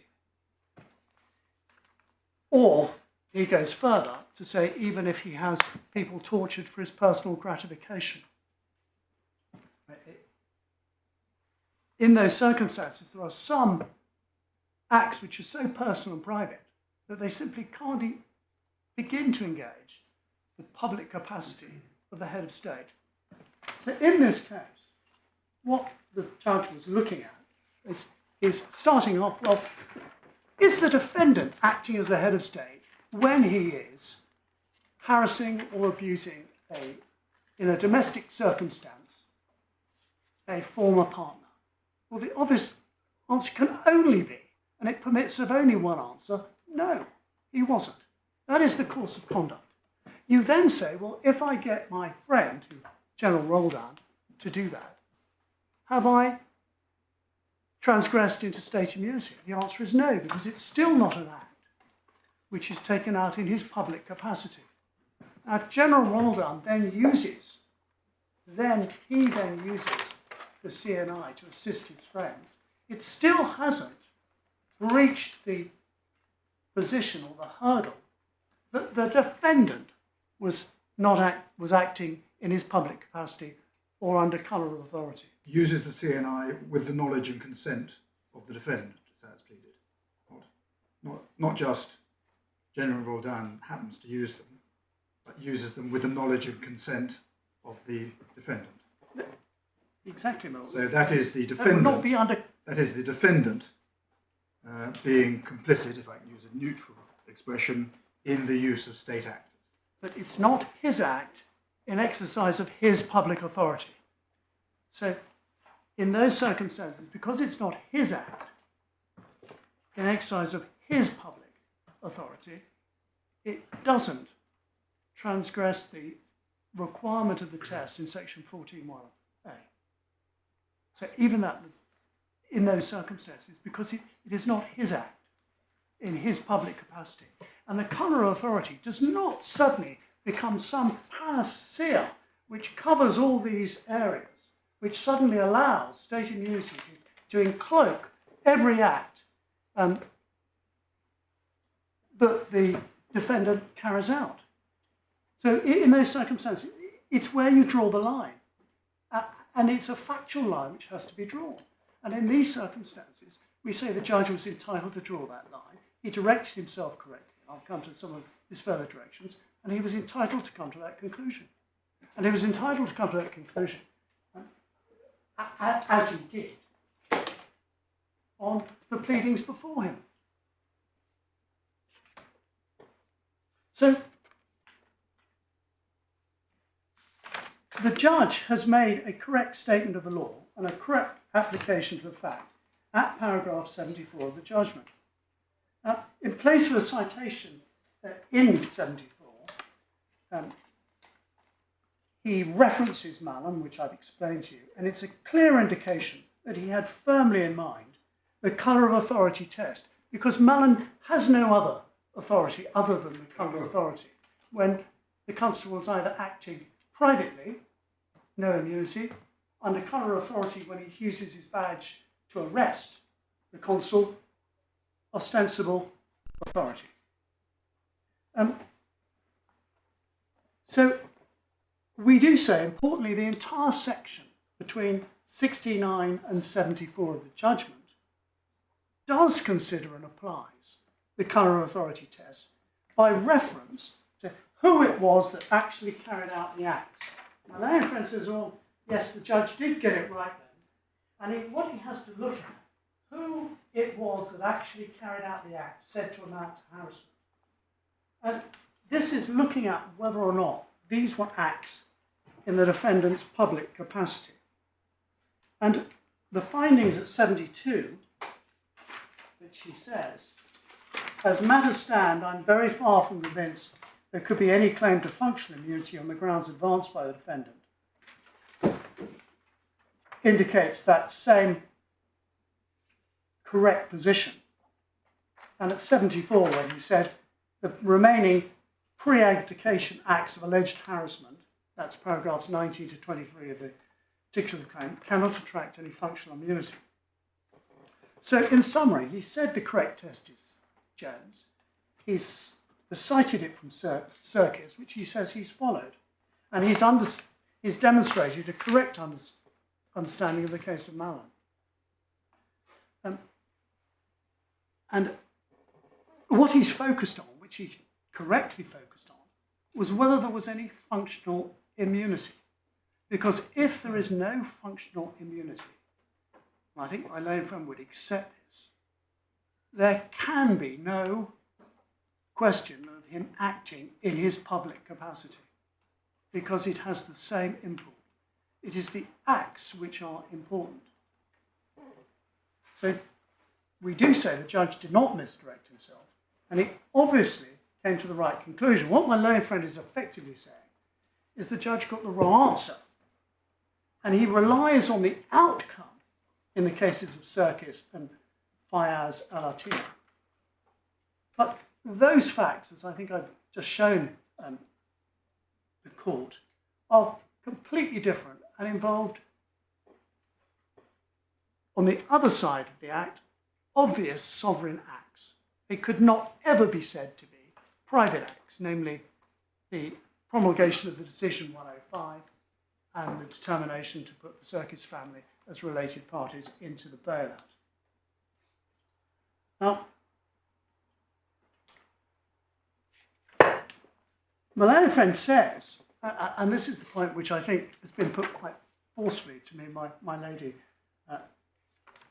Lady Justice Simler, that the defendant could only have been in a position to influence Sans Roldan because he was the King of Spain. We say that's incorrect.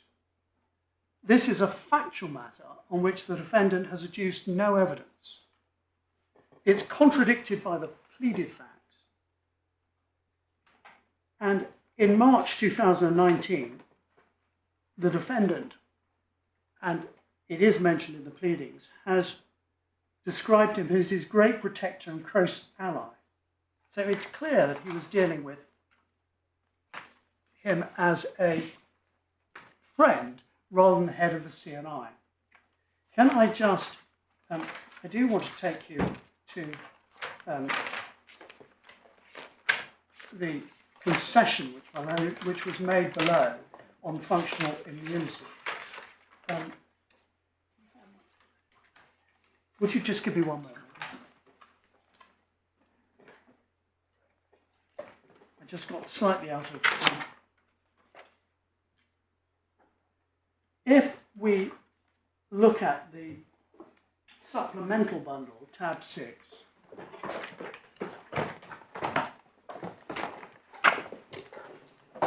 page 239,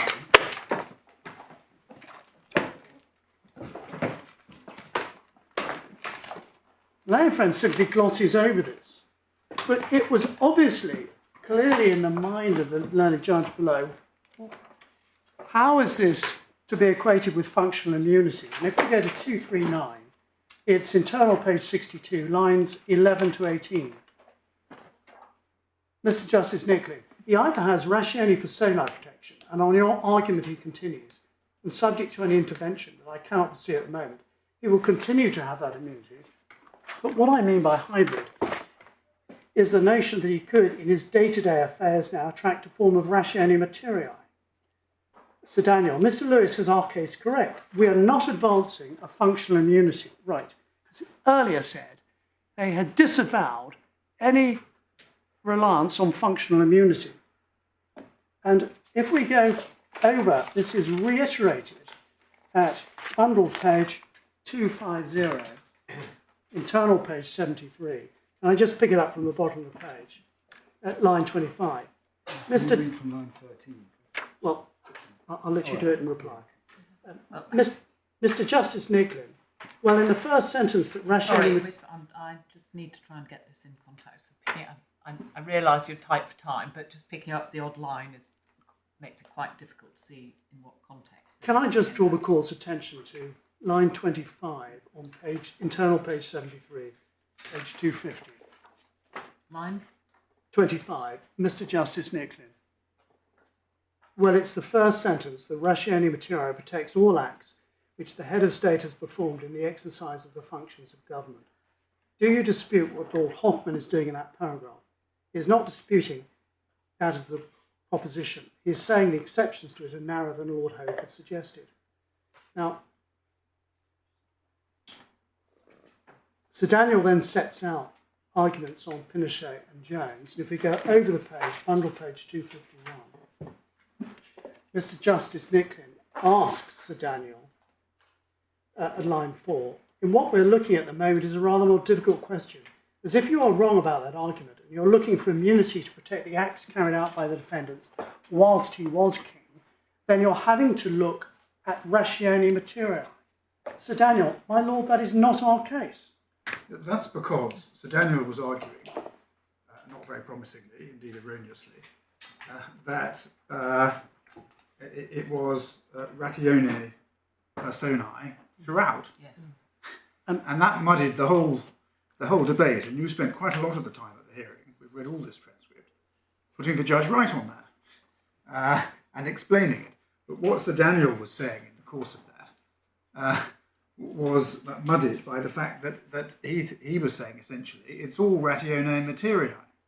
Now, if one looks at this as a whole, it's perfectly clear, isn't it, that the argument was being run, that there was immunity under Section 14 for acts in a public capacity in relation to the pre-abdication acts.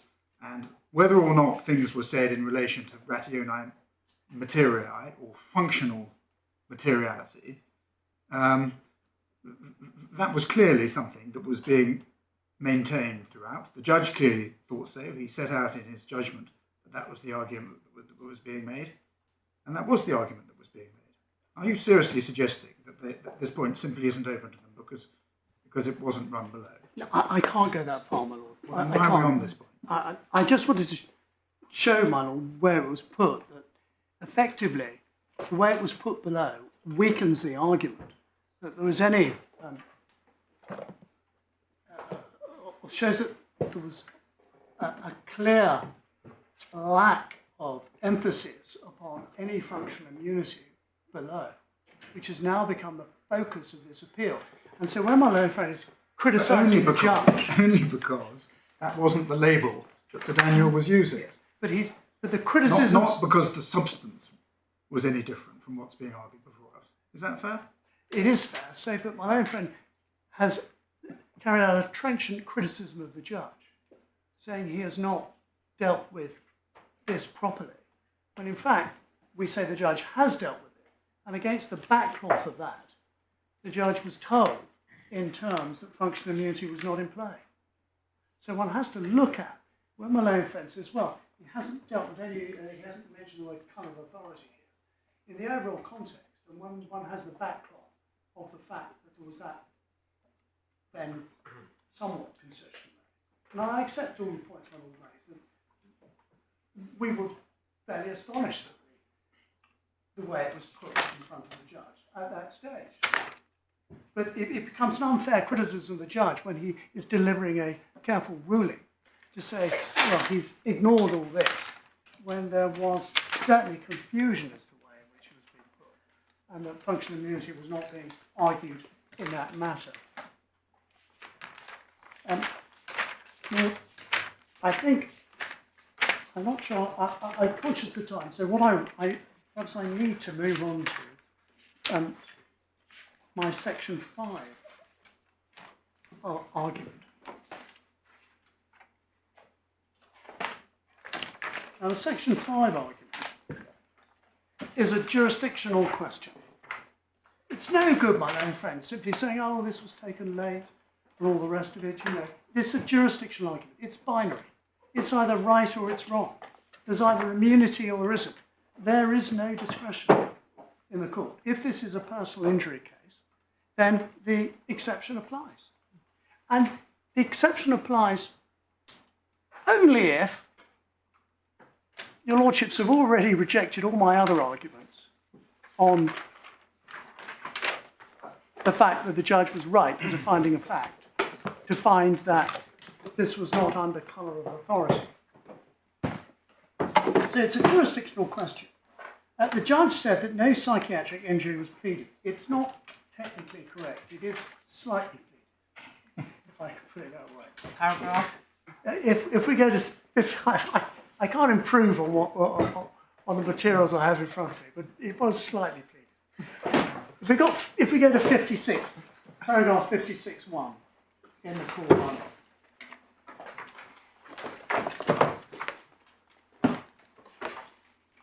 Sorry, what document are we looking at? We're looking at the pleadings in the core one. Right, so we're looking at the original pleadings. 56. The original pleadings in the core one. Particulars of anxiety.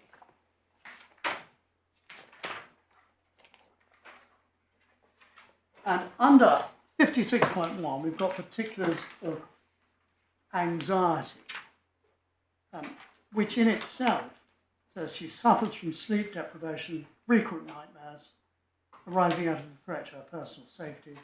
Her lifestyle has been dramatically affected. She's rarely invited out to social occasions anymore. She hardly goes out at all. When she goes out, she always travels by car. Leaving home, she checks with Grosvenor State Security, etc. When she does attend social events, she's unable to fully enjoy them due to her concern. And if we go over to 56.3,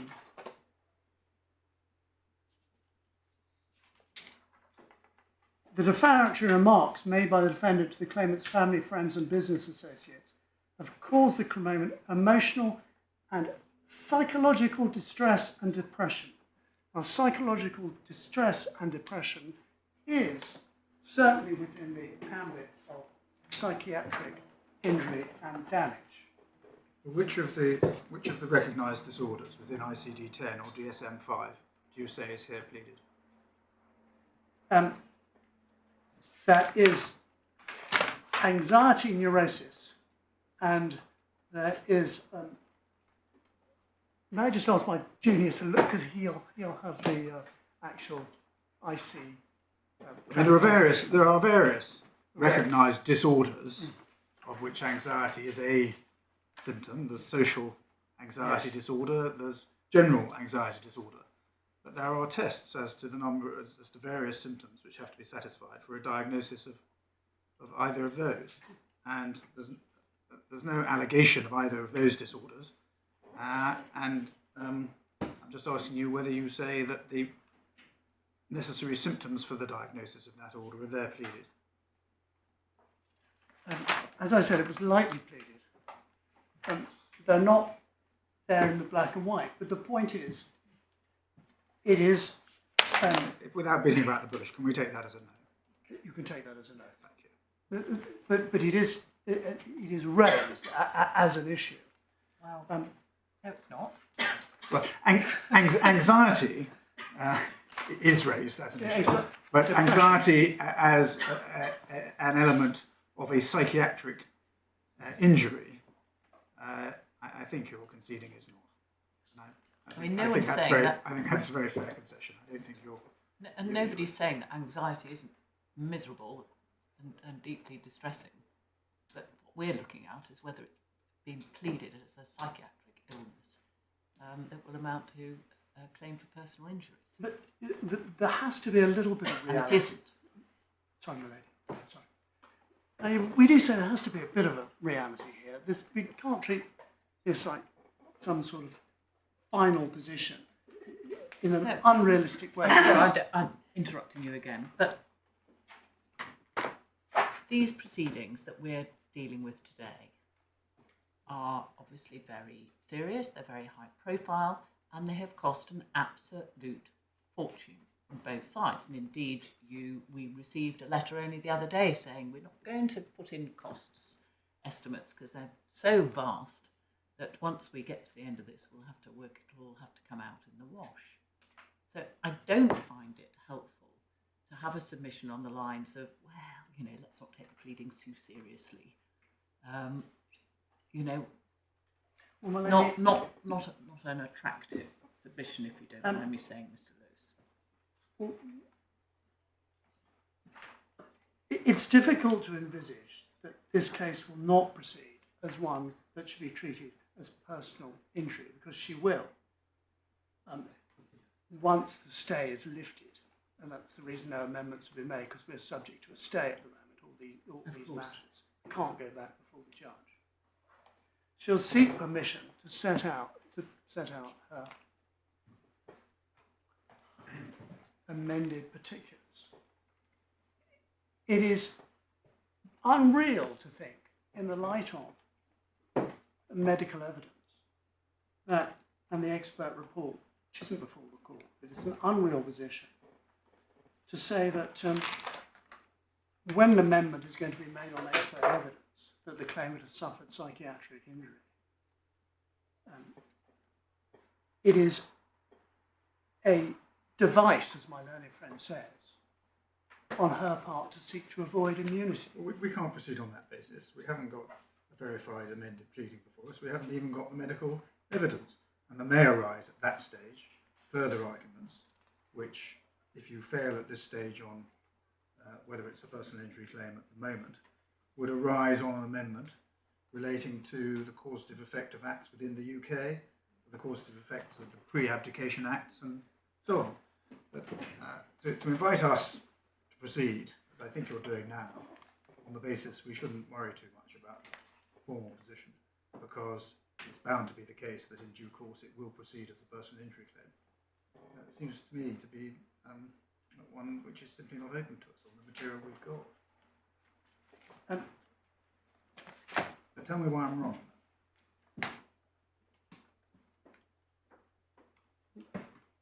We rely on this only arises if your lordships are against me on the amended particulars by Mr. Justice Nicklin.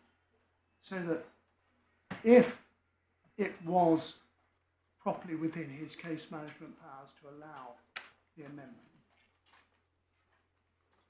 those amended matters are before you. It's not in the, I agree, it's not in the original pleadings.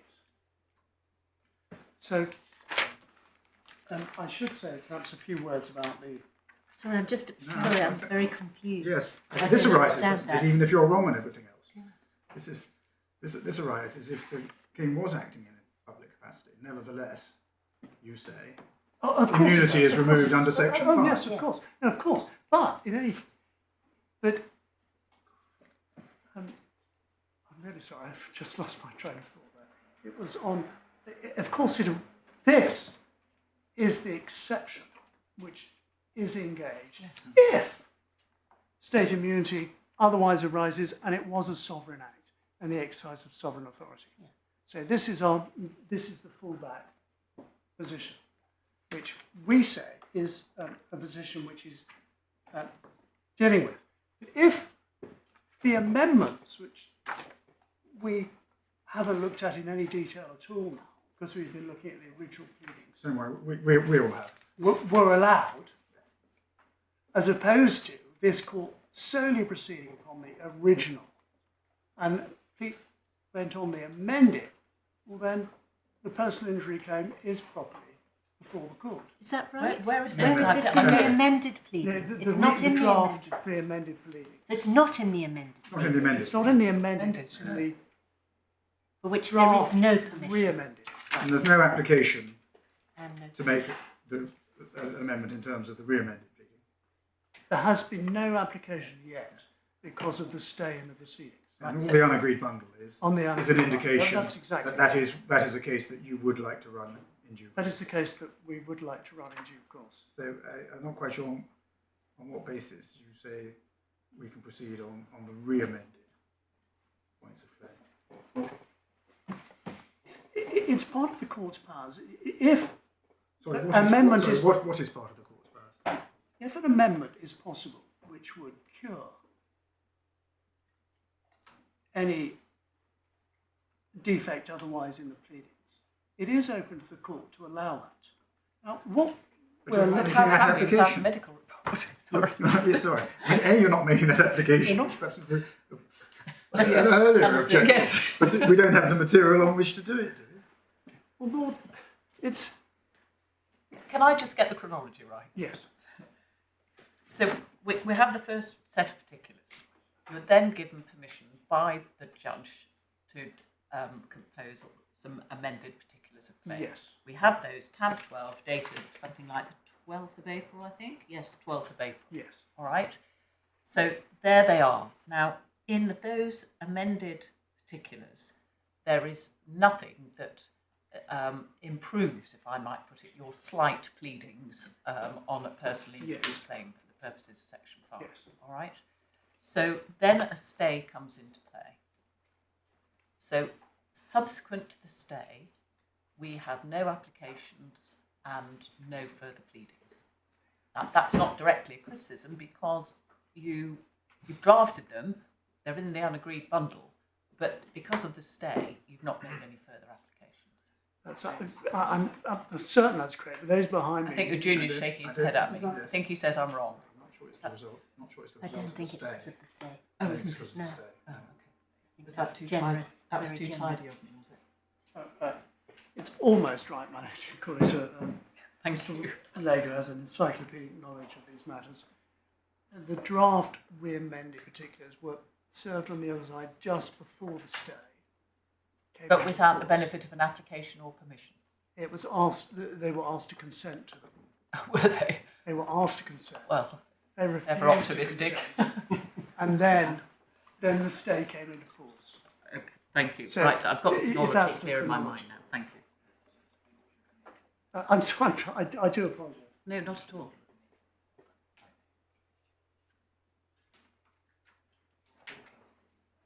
I'm sorry, Marley. I think I'm wisdom that the order of Mr. Justice Nicklin set out the timetable. Yes, so I Yes. understand that the stay really only related to the steps that he had ordered to be taken. It wouldn't have precluded you from making an application to this court had you thought it right to do so. No, and on at the permission hearing, the stay was continued Yep. by this court Yep. in order to. Compliance with Paras 813 of Nicklin J's Yes. order is stayed. But I can see your junior nodding when I say Yes, it well, would have been I'm- open to you to make an application to this court if you thought it appropriate. So, Thank you. I'm clear. Mr. Leslie's got to.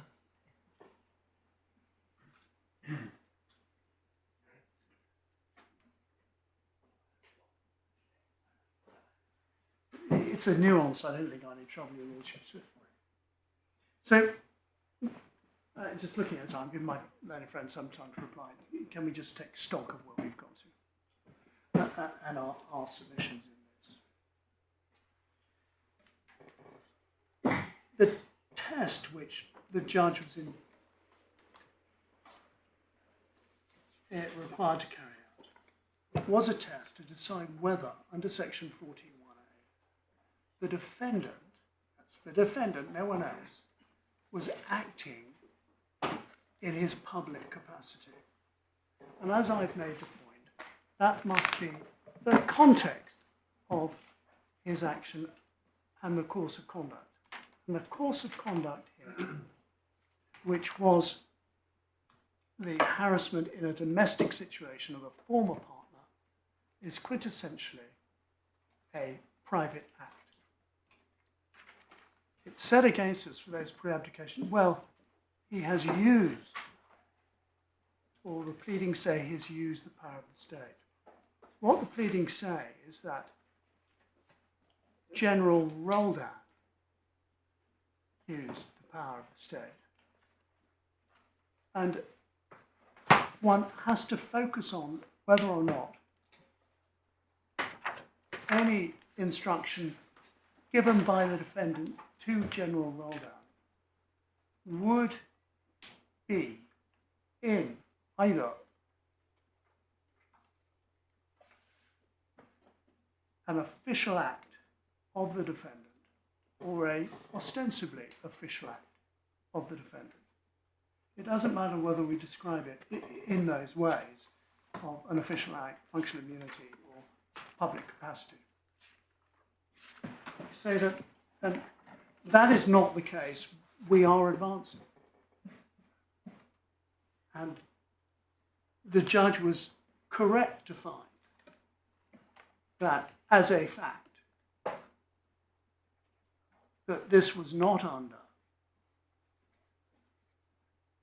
the defendant was not acting in his public capacity, namely, it was not under colour of authority when those earlier instructions were given. And in those circumstances, paragraphs 16 to 23 should not be struck out, and they should remain as they stand. Can I just check that I haven't missed anything? Of course. We've jumped about quite a lot. No, well, that's our And I fault, want to but make sure that I've dealt with all the points Please do. which you do.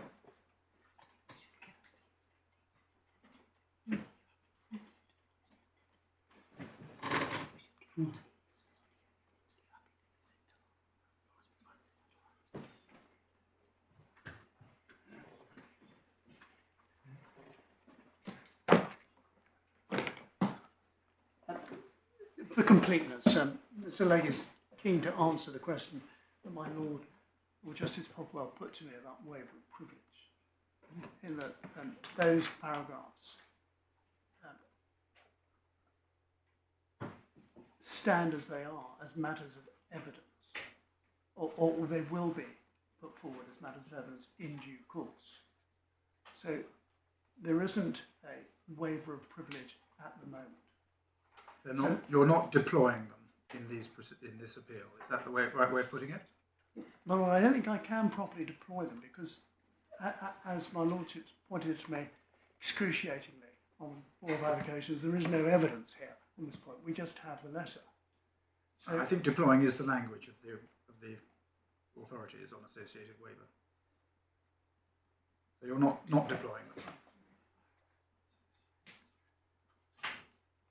can I just make that absolutely This is an important point. It's important, A, so that we know the extent to which you're putting them before the court, and B, that is something that you are happy to live with whatever consequences it may or may not have for associated waiver. So it's accuracy is important. Yes.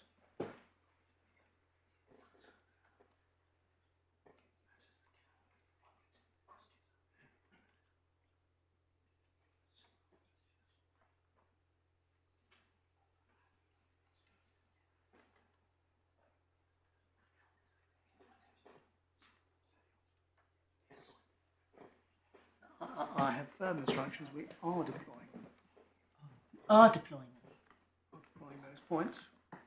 Thank you.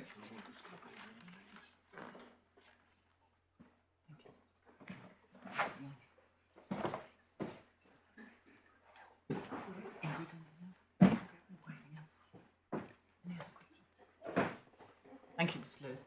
Now, Mr. Ottey, you must have your 15 minutes, so please don't feel that you've got to I hope I'll be within that. hit Thank target you. by 2:15. I'll address, if I may, what I characterised as questions 1 and 2 in that order. Question 1, whether the pre-abdication allegations as set out in the original particulars of claim fall to be characterised as acts carried out by the appellant in public capacity for the purposes of section 14.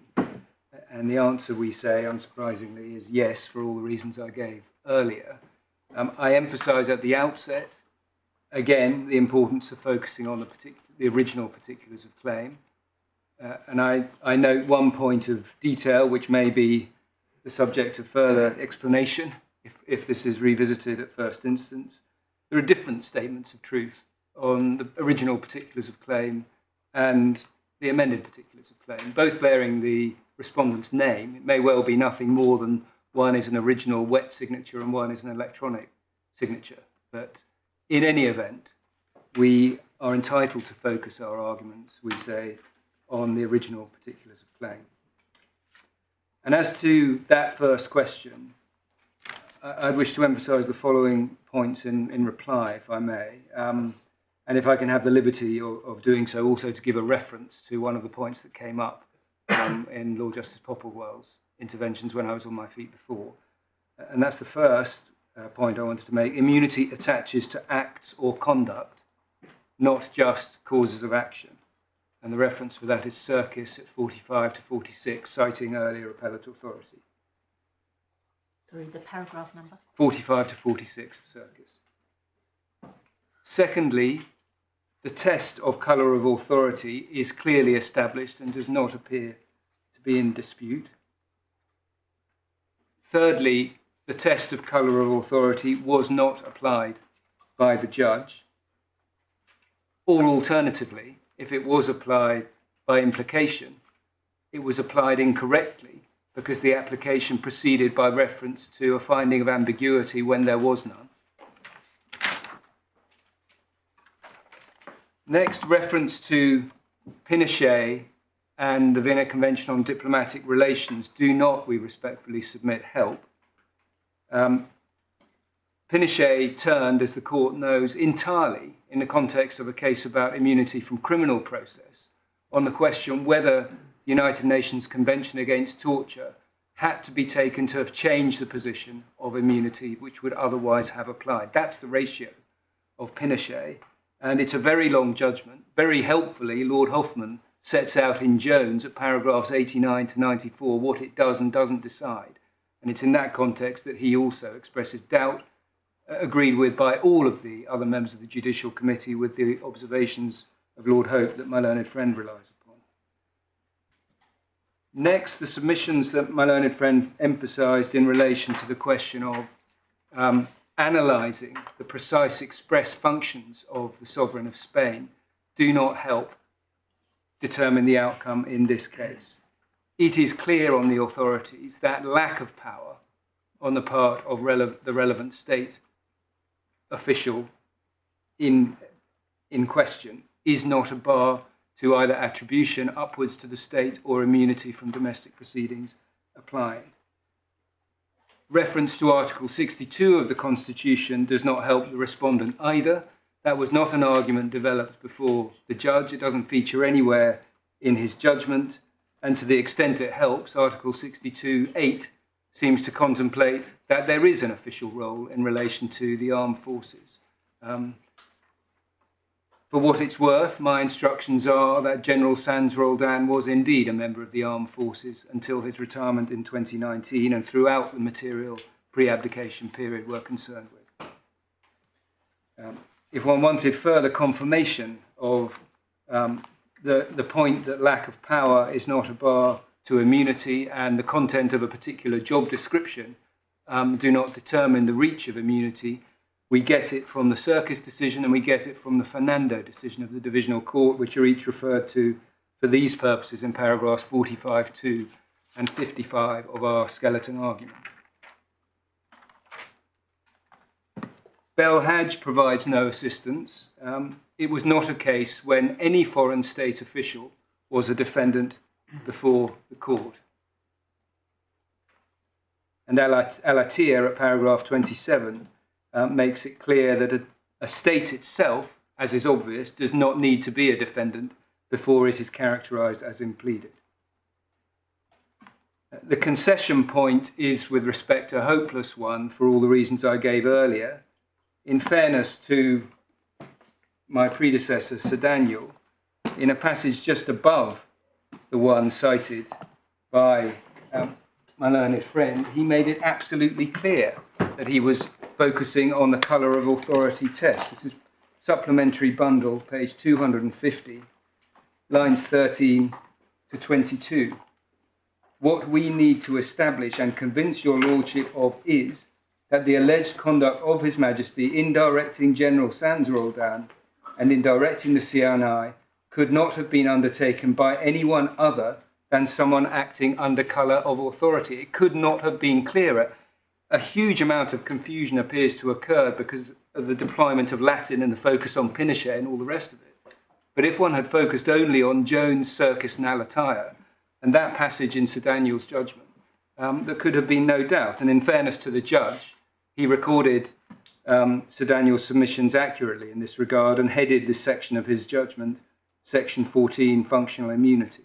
Well, in fact, I'd got marked up from reading the transcripts at 255. So Daniel's saying, what we're saying is that in respect of acts that are critical to the particulars of claim, they are under the colour of official authority. It is only a sovereign of someone of that nature who can direct the head of the intelligence. There we are, my lady. Thank you for that. So that's question one, my ladies, my lord. And for all the reasons I gave earlier, we respectfully submit the appeal has to be allowed by reference to it. And so far as question two, whether Section 5 can ride to the rescue of the respondent at this stage, the answer has to be no. There's simply no basis whatever for criticising, far less displacing, the reasoning of the judge on that question. My ladies, my lord, that was all I wish to say by way of reply. No, thank you very much. Well, you did your 7 minutes instead of 15. Very well. Well, thank you all very much indeed. Not just for the two main men, but you have a cast of thousands behind you who've done a huge amount of work in preparing this case for us today. It's an important and complicated case, so you won't be at all surprised to hear that we will be reserving our judgments. And I'm not at this stage going to give you any indication about precisely when those judgments will be handed down, but we hope in the not too distant future. They'll go out in the normal way for typographical, grammatical errors. They're not an invitation to treat, so no re-arguing, please. And please, could you just all bear in mind the new terms of the embargo, which appear on the draft. In a case like this, it is extremely important. I think what will happen is when the judgment goes out in draft, you will be required to provide a list of those people who are going to see the judgment. That's what I should hasten to add, because anyone doubts anyone's good faith. But in a case like this, it's very easy for a draft to go further than it really ought to before it's been perfected and handed down. The judgments will be handed down electronically, as is the normal case now, and I'd hope that we can deal with any other matters on paper. Any arguments as to costs and the like, we'll deal with in writing. Thank you, Mike. So thank you all very much.